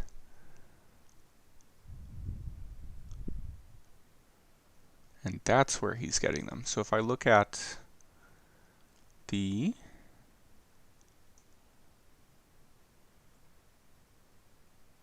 URL image, remaster Pokemon sprites, HTML nodes, no, that doesn't look like it. Where is he getting them?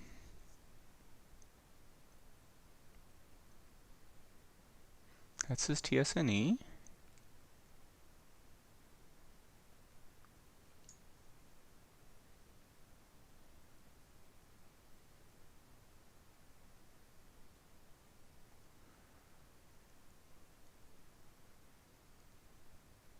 He's making the size of the Pokemon. Point.url image. Where is that point coming from? High chart. He's letting you zoom. The tooltip is here. He's adding the series with markers, bubble charts. But where is he getting URL image? So I know there's a Pokemon data set. And it's got a URL image. Okay, so Pokemon.url image. Let's look at the head of that. Okay, so it's just different PNG files. So let's get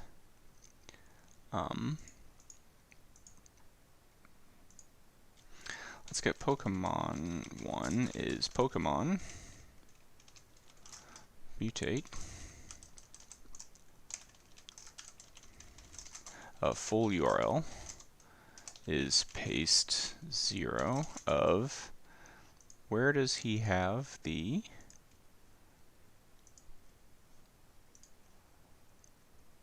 here?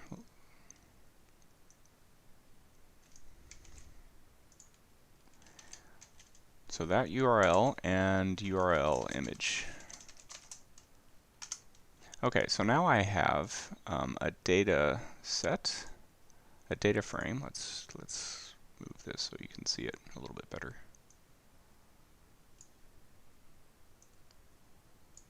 Make it smaller. Get rid of my plot zoom. I don't know what that is. Anyway.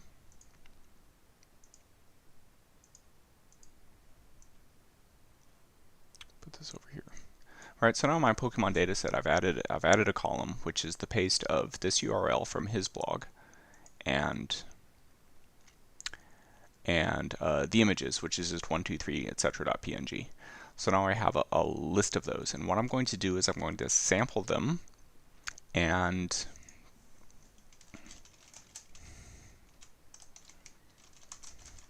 Pokemon sample n, and I know I have 88, let's put it this way here, n row of what is it, SA4 data at data, replace equals false, and I need to put in what I'm sampling, and I'm sampling Pokemon 1 full URL.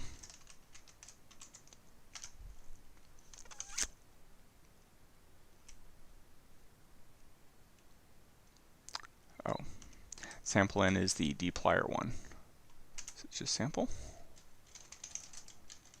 Is that right?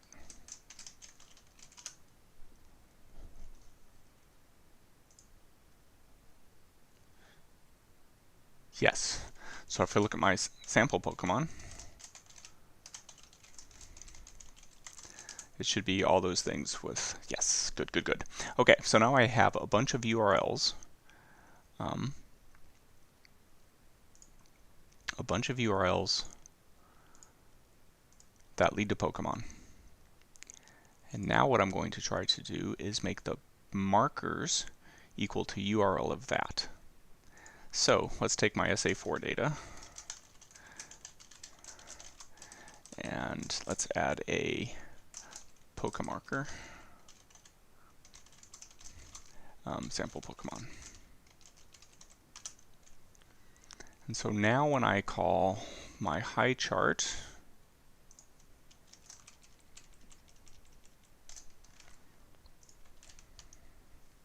let's make this HC2, let's make it HC Pokemon. And I'm going to go back to his blog where he does the emoji, and he has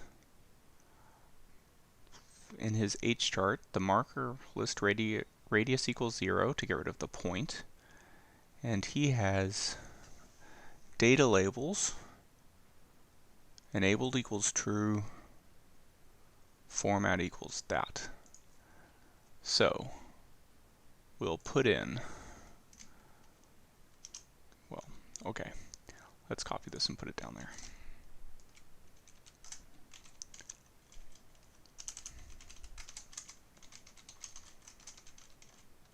High chart Pokepoints. Let's put it here. Looking at his, what do you see?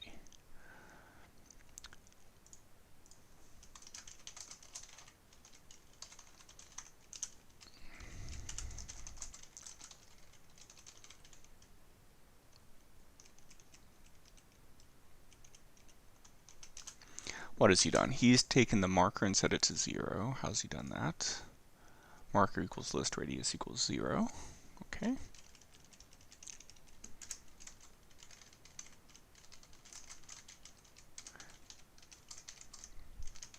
And he has some data labels set. Data labels this. I wonder what Y is there. Let's play with it. So data equals list. So it's not point out emoji. I want to call it paste of URL of. It's not emoji. What did I call it? I called it Pokemarker.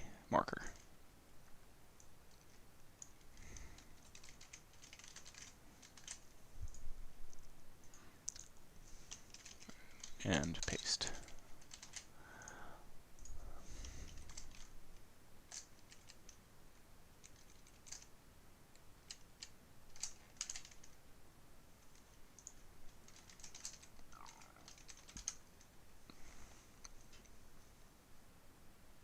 It's thinking.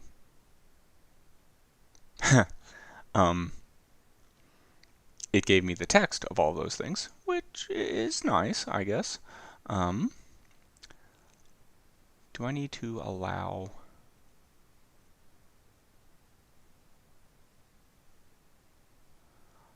this to be HTML somehow?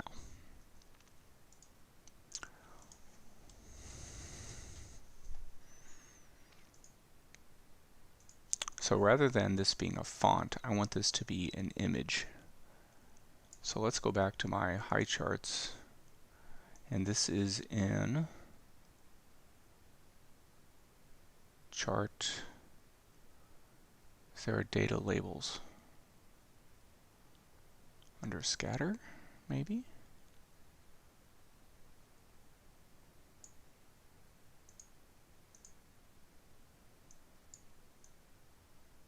Data labels, yep. Animation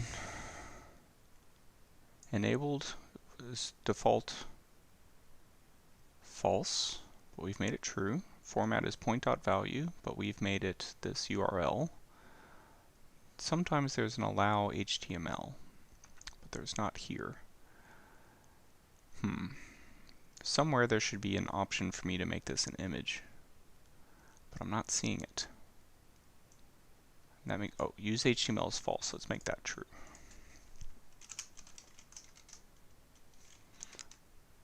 use HTML all caps.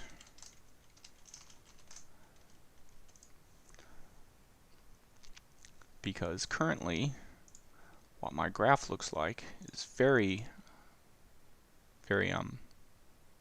not what I want, as it's just the text.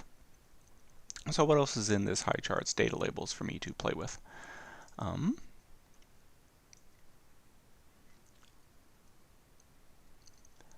going to remove y is 20 just because. I'm going to get rid of the font size, and I'm going to see if that works.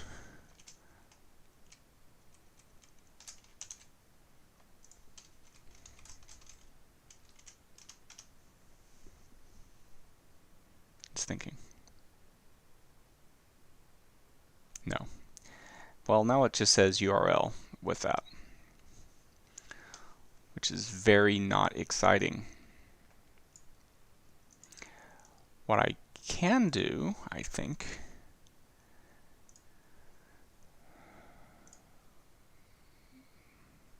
what if I take off the URL and just call it point.pokemarker with use HTML is true.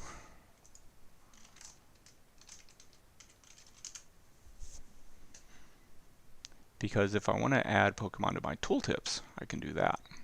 Now, and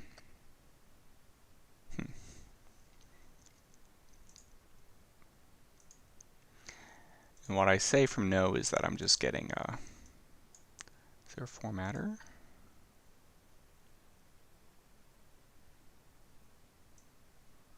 Format string. Defaults the point value. The good news is it is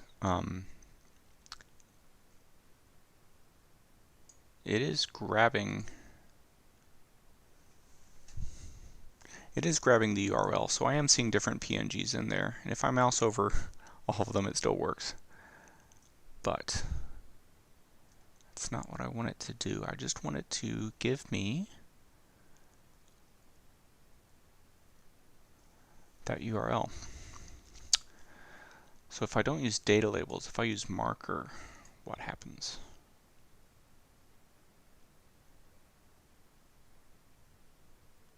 Marker symbol. Additionally, the URL can be a graphic of this form, URL of that. Note that it needs to be, okay, so let's not use data labels, let's use marker is list. Can you see what I'm looking at? Maybe not. Yes. Okay, so what I'm doing is rather than using the data label configuration, I'm going to configure marker. I'm going to make enable true. I'm going to make symbol URL of the graphic.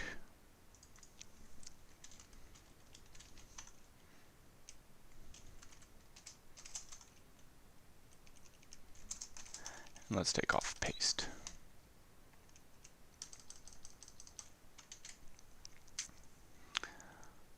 Alright, so do I still need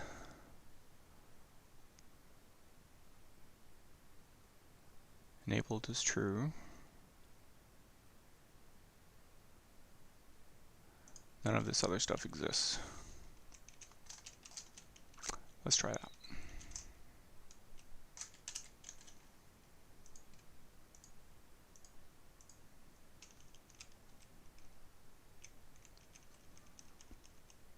Oh, there's a... So, as a side note, this is why I put the commas at the beginning of the new line, so that if I delete a line, then it still works. So if I were to delete symbol here, or if I were to delete group here, the rest of the code would still run. If you're curious as to why I put my commas on a new line like that. Column name marker must not be... Oh. Well, that's fine.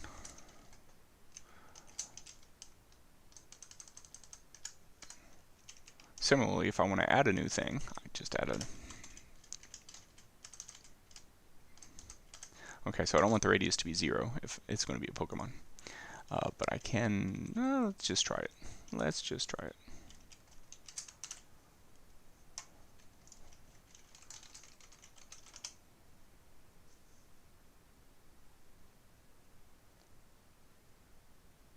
No, instead just nothing comes up. Unless if I zoom, it does come up, but it doesn't.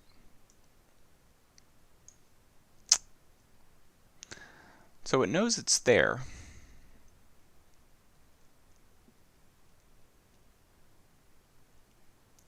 It's just not coming up. Let's try pasting it.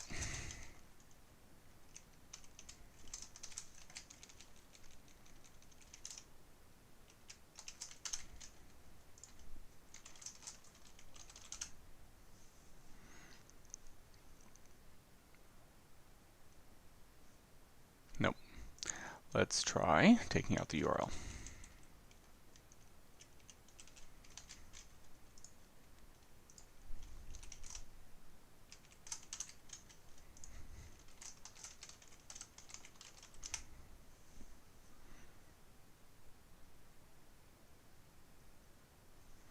No, it just gives me the standard markers.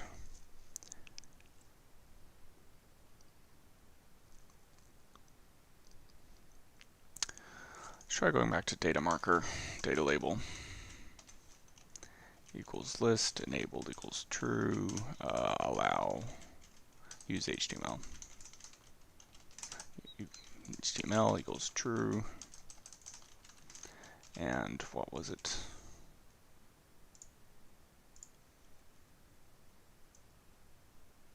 Data label format.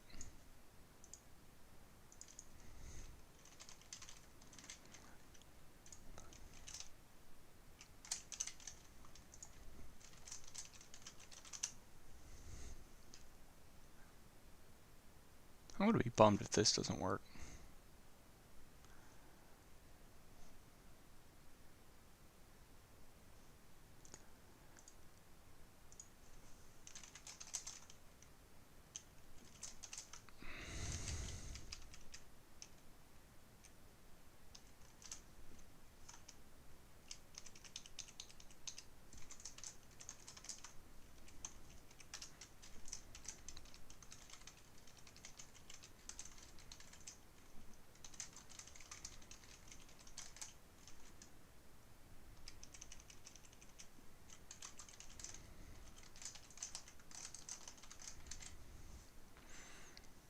Let's hedge my bets.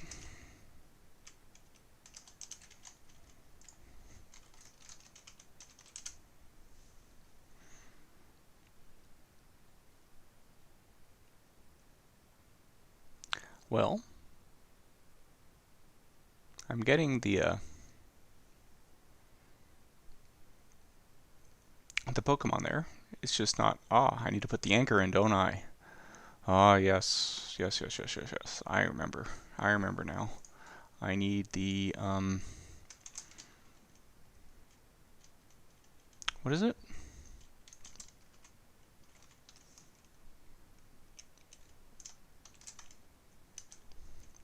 What's the image? What's the image command for HTML? Does anyone know? What's the image command for HTML? How Google will help me.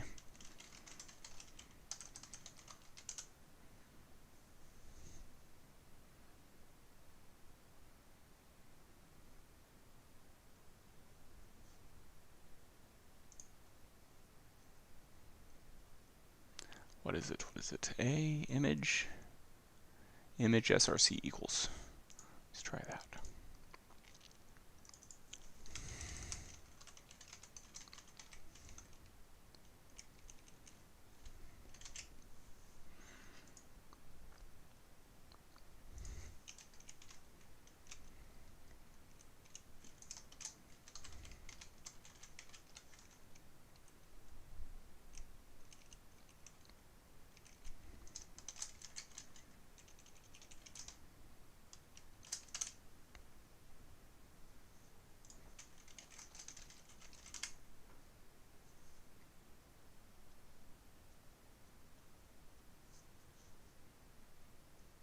Haha. Well, I got it in the tooltip. To put up random Pokemon. So it's working. I just need to figure out how to make the individual points here Pokemon, which I might be able to do if I get rid of the URL here. Maybe that will work.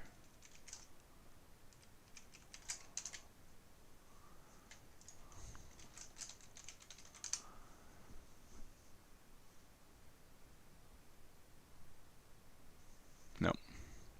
But I am getting the Pokemon in. I'm just not replacing all the points. So I can cheat and I can use GG image with all of these, because I've done that before, but I would like to use high charts. I would like to figure out if it's possible to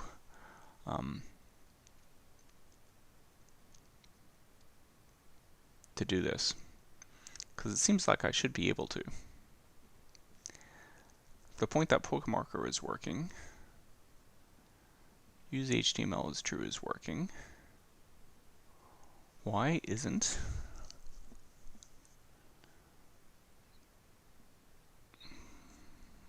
that data working? Let's see if I can go back to his so the tag is TB. Where is he using TB? Point format. TB, which is a tag list, which I don't understand. If you understand tag lists and you think maybe that will help me, please let me know. So why is his emoji data labeled? If that's it, I'm going to be grumpy.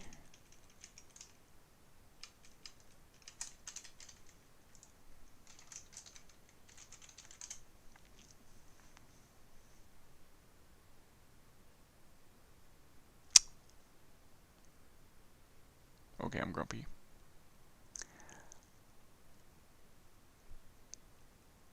Okay, so this is why he turns off the marker, so that they don't go in there. But now I want to scale these Pokemon so that they line up a bit better. And then I'll have, let's get rid of this. Let's scale this down. How do you scale an image in HTML? Image source, yes.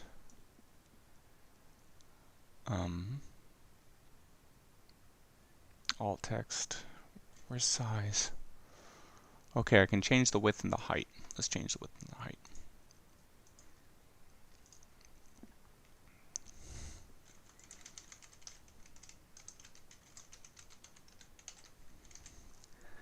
Is that how you do change the width and the height in HTML?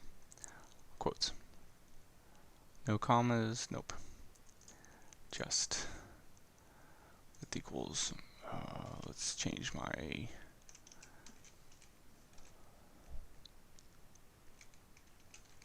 let's make these double quotes.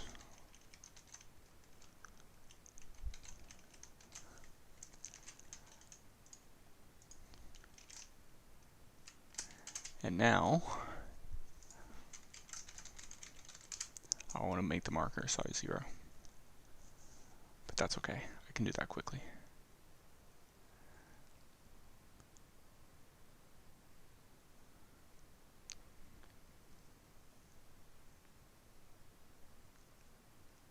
Uh, 2020 is a bit small.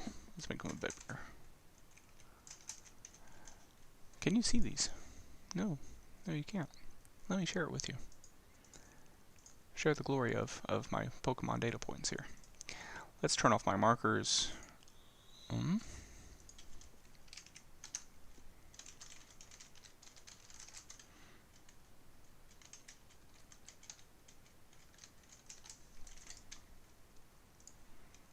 It's putting them above. I don't know if I can put an offset into the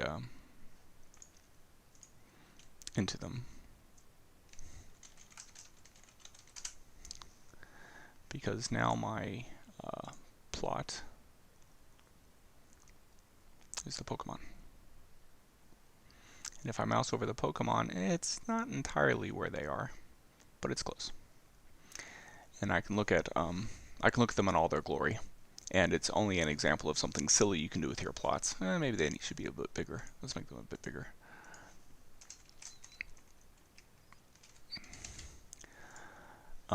As something fun to do with your plots that adds absolutely no value, except for the value of the joy I get looking at it, and hopefully you do too, so that, oh, it's too big. Is that too big? Oh, there's an overlap. I can allow an overlap somehow. Allow overlap is true.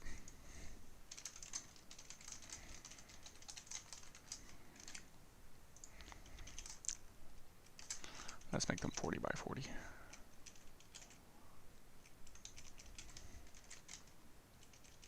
Haha.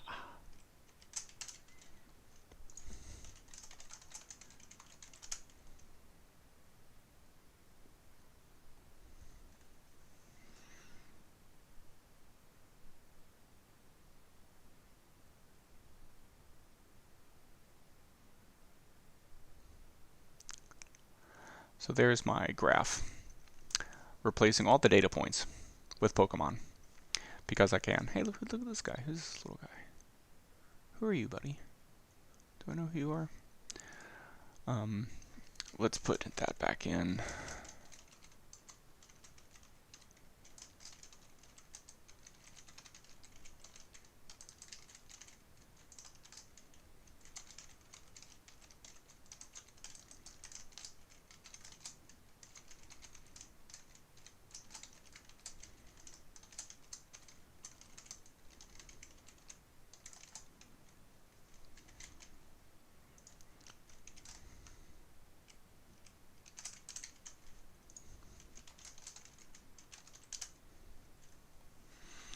So that I can see the Pokemon when I mouse over it.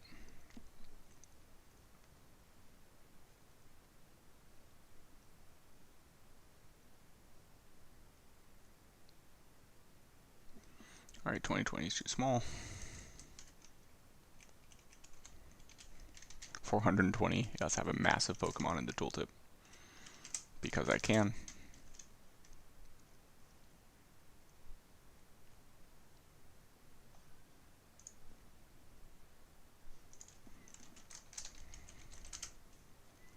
Can you see these guys? Yeah, you can see these guys.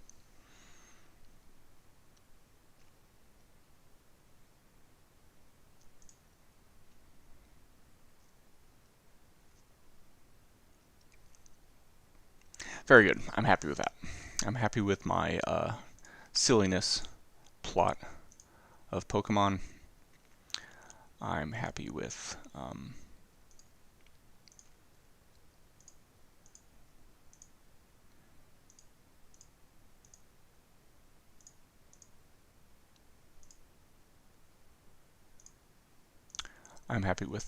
the time series chart that I made earlier. Let's put this in here. I'm not happy with the fact that my leaflet is taking forever to load. I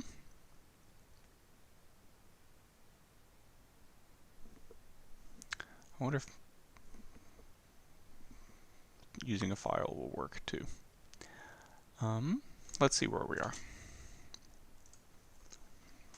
So now, because my slides are HTML, that Poke slide should come up nicely in there. It's offset a little bit up. Can I move that down a bit with data labels? Is there a... Well, there's alignment.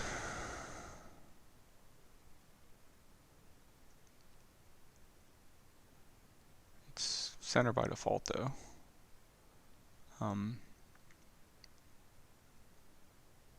Vertical align in the middle. I can also try moving X, Y, and Z.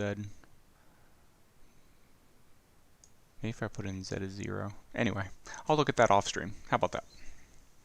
Can you drink to that? So now I'm rebuilding all my slides, which is going to take a while.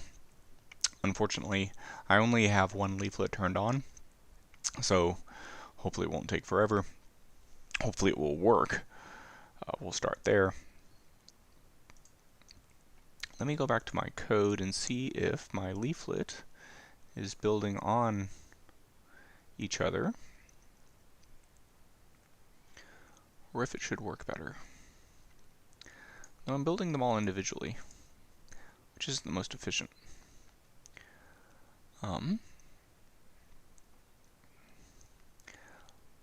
But it works in the sense that because I'm recreating them, I'm not referencing previous slides, so if it hasn't built a slide before, it shouldn't break. Let's bring up my HTML. Let's get rid of my viewer zoom so that you don't see the poke points. Let's go back to the outline. Share that in OBS.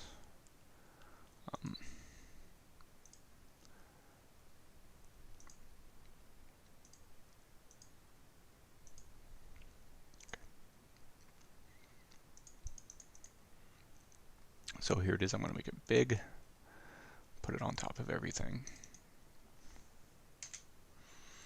So here's my slides as they currently stand. Doing Data Viz with R, scheduled for the 28th. This is the overview of the data. The data wrangling, which is in the code, is in there for the overview of plots. This is what ggplot looks like. This is what happens when you call it with ggplotly. Whee! This is how you can brush in Shiny to update your data input and update your output. So even if I just look at it like that, that's great when it's this type of what is it, hyperbolic error bounds as opposed to parabolic error bounds. I can build slides in PowerPoint. I can go into maps. Leaflet, that one's not building. That one that's not building. That one's not building. This one should be building. So I'm going to give it a little while as I wait.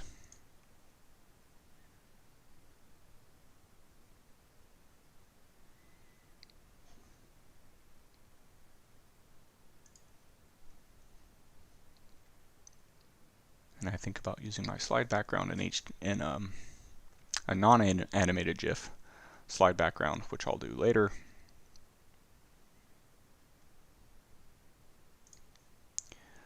So that's leaflet. The R Markdown I haven't done. The shiny leaflet, oh, that I've turned off, so that won't come up. This one I've turned on, right? Yeah, leaflet 4 I've turned on. Come on. While it's thinking about it. Okay, so it's locked up, so that's good news, I guess.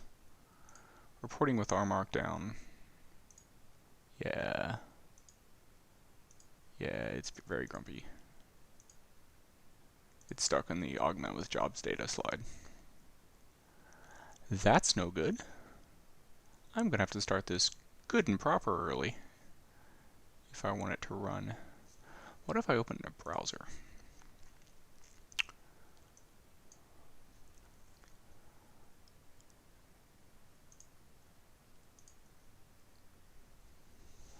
Because while it takes a while to run from the command line, it doesn't take this long. What does it look like in the browser? I can share the browser with you for now, but it's not very interesting. Slides in browser.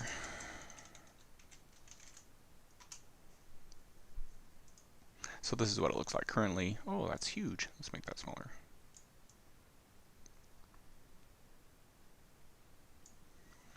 So here I have these two windows open, which are basically the same. It's just I have the slides from the RStudio viewer, and then I have the slides in Chrome in this case.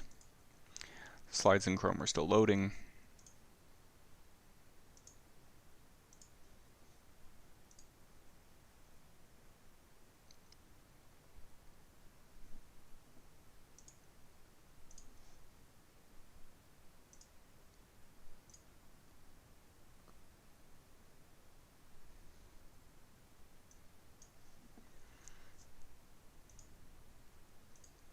Alright, so the slides in Chrome have loaded.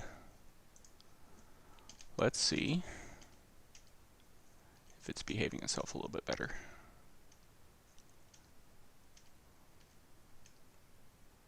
So this is the one that it's stuck on in RStudio, and it's stuck here too. You can see the URL. Can you see the URL?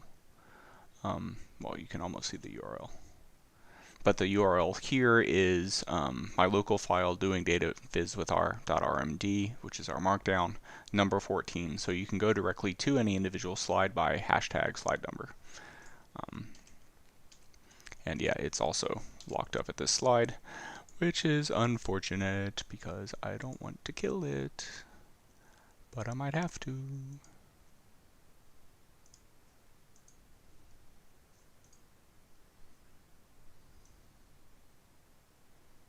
It makes me somewhat happy that I streamed putting together the first round of this, because it's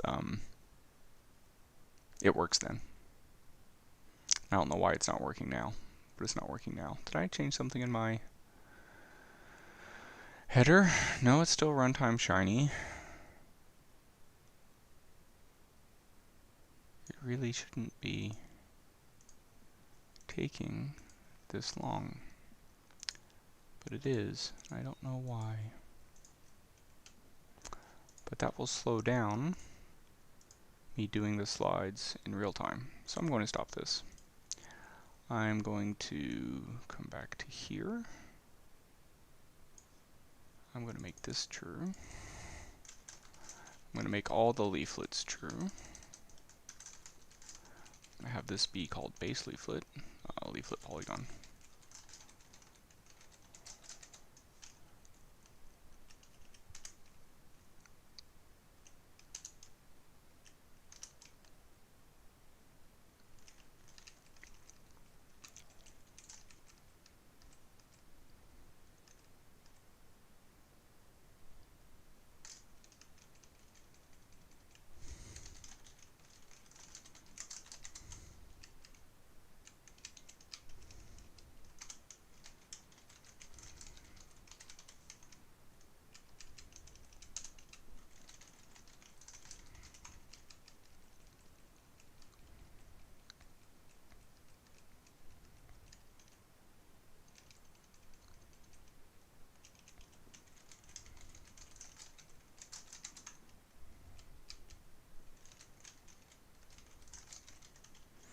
Alright, I've got an idea. It might be because I'm running this with Shiny this time, and I might need this in a render leaflet.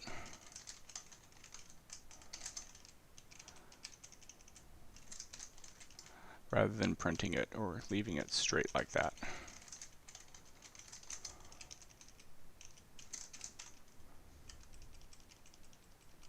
That might be the problem.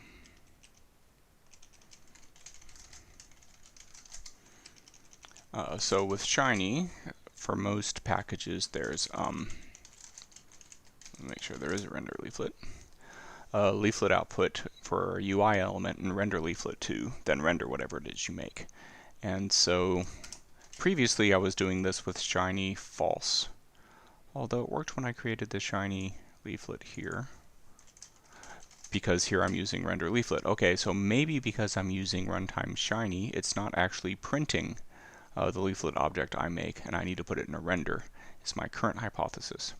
So let's run this presentation again. Let's make sure this is showing, well, it's gone gray on my browser, so I can close that. Let's get my slides, settings, go back to the view of our markdown, and I think that's, so this is the Shiny example. And the way the Shiny example works is it has all the data, but rather than me picking a specific date beforehand, it has this drop-down menu, and if I'm lucky, it will show the map. As it happens, I'm more interested to see if augmenting it with the jobs data map shows, now that I've put it in a render leaflet. So I'm going to wait a little while. So what do I mean by putting it in a render leaflet? I'm sorry that the OBS is masking this. So before I had the leaflet, let's make this small. Before I had here. Before I had, rather than leaflet jobs, I just had the command of leaflet, etc. And when I copied and pasted that into the command window, it worked. I got the leaflet map to come up. So now I've assigned this to a variable called leaflet jobs. And just as I did a render plot for the ggplot, I have a render leaflet, which is kind of the equivalent. It's telling the HTML output, hey, there's a leaflet object that's coming, and I will go define it for you. But just heads up that it's coming. My computer's spinning up, which is a good sign, and there it is. Okay, so that's the problem. Is because I'm using runtime Shiny, printing the object as is wasn't working out. I needed the render leaflet command to then render it to HTML. So here I've got the jobs data, which I had before. It's just now it's in my slides, which makes me feel much better, so that when I present this, something looks like it will come up as opposed to not come up, which is a bit embarrassing. And now if I look at my other slides, can you see that? Yes, it's small, but you can see it. Let's make that bigger for you. No, don't do that. Come here. No, not you. You. Slides. Come here. Get bigger. So that now you can see the tooltips and everything else. And if I go back through my leaflets, this is the tiles. So I haven't included let's do it in order. So there's a package called leaflet, which is similar to high charts. It's not R native, but rather there's an API into leaflet, leaflet.js. So starting with the beginning, if you call leaflet, let's go to my code. Let's make sure you can see my code and this, so I need to make this one smaller for you, so that you can see this kind of side by side.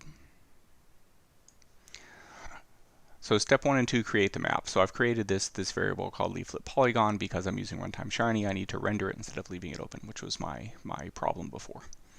And if you go back to my last live stream, you'll see that I had Shiny turned off so that I could quickly get the slides running. So that's why I missed it today. So leaflet polygon is leaflet of SA4 2016 with polygon the colors of black, etc. So if I go to those slides and mouse over, you'll see that it brings white to the foreground, but there's no context here. It's a nice map of Australia, but the underlying information about Australia is not there. It's just drawn the polygons with the add polygons, and then render it, made it. So that's slides 1 to 2 here. Step 3 to add tiles is largely the same in terms of leaflet SA4 2016. Add polygons with the color of black with highlight options. I've added this label into the next graph, which is here, and the tiles. And the tiles is what gives me this context information. So now it's loaded up the OpenStreetMap tiles. And so you can see Indonesia and New Zealand, but the polygons I have are just for Australia. But adding the tiles has added the context to Australia. Pardon me. And I can zoom in and move around the graph, the map, and I can see Melbourne.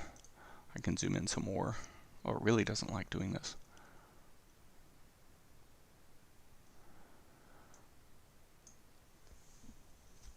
It's probably now recorded 2 or 3 moves and is going to update them all. It's taking a long time because it's getting all the detail. So you can see some of these islands down here in WA. It's individually going and drawing them all, including over here in South Australia. So let's move that a bit more. So it's drawn in Adelaide, it's drawn in Canberra, Sydney, Tasmania, and Hobart. And if I zoom in further, you know, Ballarat comes up. Some of the smaller cities around Melbourne. And if I really zoom in, if I wait for it, don't know if I want to wait for it, but I think I do, because I'm a patient guy. And I zoom way in. I start to get individual streets. And you can see the labels of the different SA4 regions as I mouse over them, down to the streets of Melbourne. So I could use this to find my house. I'm not going to show you my house here live on YouTube, in case you're curious. But this is how Leaflet works, is you can get this very rich, very detailed information. And so long as you know what you're looking for because you have lat long or because you have these shape files like these SA4, then you can make some really, really quite detailed maps.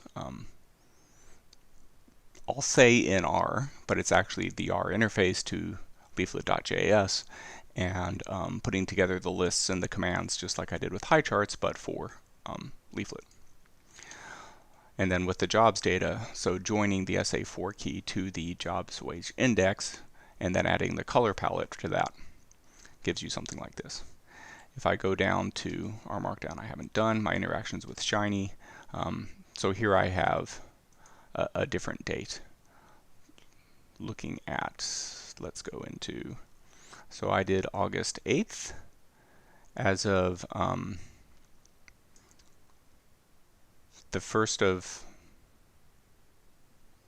okay, so this is the problem with being an American in Australia, is I see 0104 and I try to make that April 1st, but no, actually this is January 4th. And so everything is below 100, which is why the country is red. And the country is red because everything is indexed such that at the 14th of March, everything is 100. Everything's baselined to be 100. So as I wait, it will redraw the map.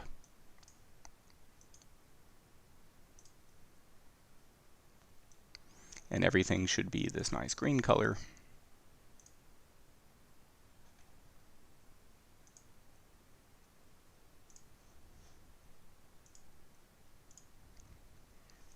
Once it's done drawing. There we go. So now everything's green, and in fact everywhere I mouse over is 100.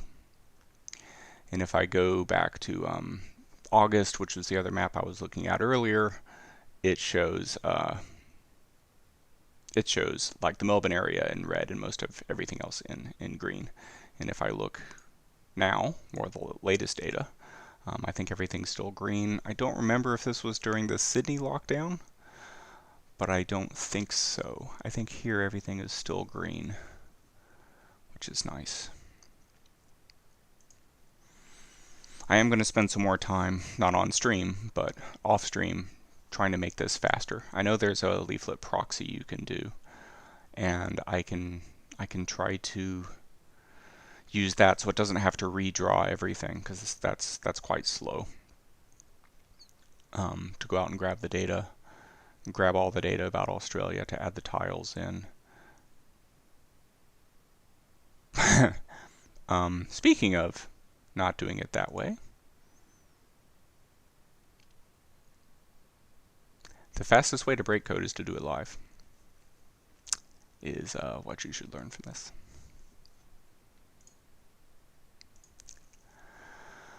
I'm going to close that window. I'm going to close this window. I'm going to close RStudio. Bye, RStudio.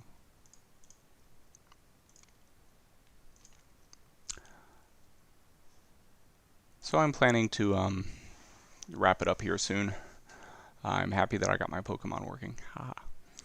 I need to figure out what's going on with the background image from my machine, or take the meme I'm using and save that online somewhere, which I can do. But otherwise, RStudio has properly died, and I'll exit it from the command. So if I get to my list of things,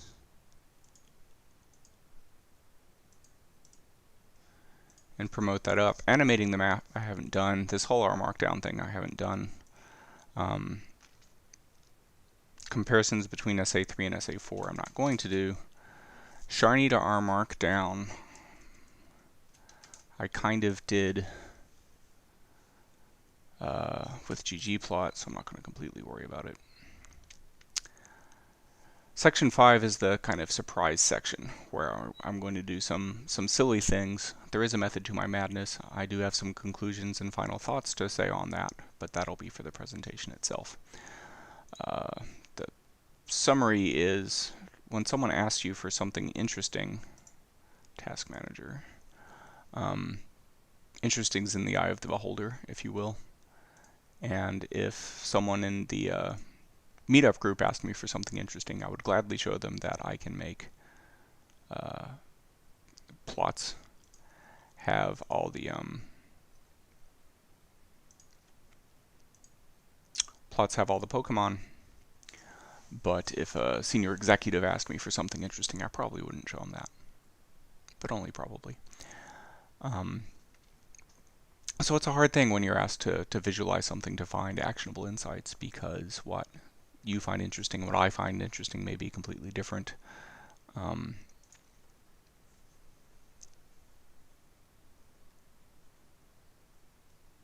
So yeah, that's why we asked at the beginning of the meetup. We had a poll for those of you watching from YouTube. There was a poll about what type of data people wanted to see. People asked for spatial data, so that's why I got this leaflet information by SA4 so that I could break it down and make plots, etc. I still need to make R Markdown. I don't know if I'm going to stream that because it's quite inefficient for me to explain what I'm doing rather than just sitting down and typing. So yeah, I probably won't stream again unless there's a big demand. There doesn't seem to be much demand though, looking at my stats. It's going to be data driven. So that will wrap it up for tonight. Thanks for joining. Smiley face. I put a Pokemon in there, but I don't know how. If you know how to make Pokemon in chats, just make one. I don't know what emoticons, what emoji we have. Search emoji, Pokemon. No emoji found. What if I look for Pikachu? Nope.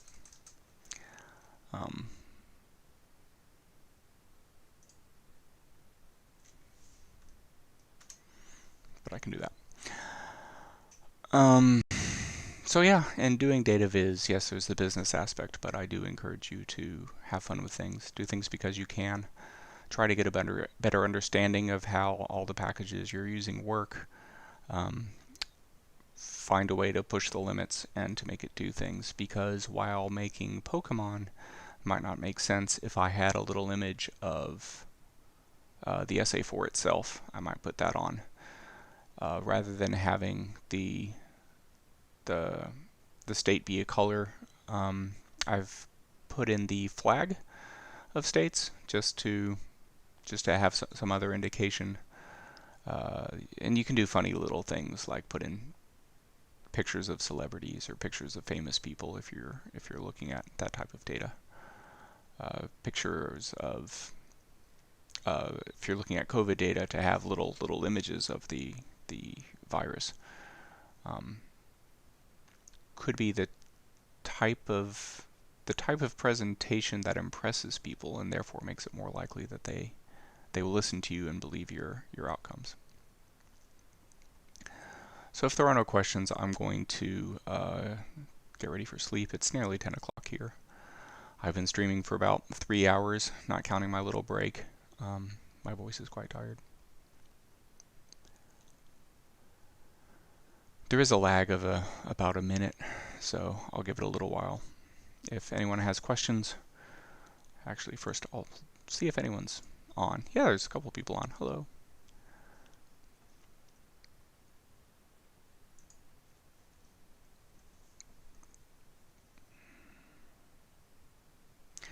This will be up on YouTube. I along with the other one. I'd recommend listening to it at at fast speed, because just listening to me talk and code and try to get the Pokemon to show up might not be the most enjoyable, but it might be.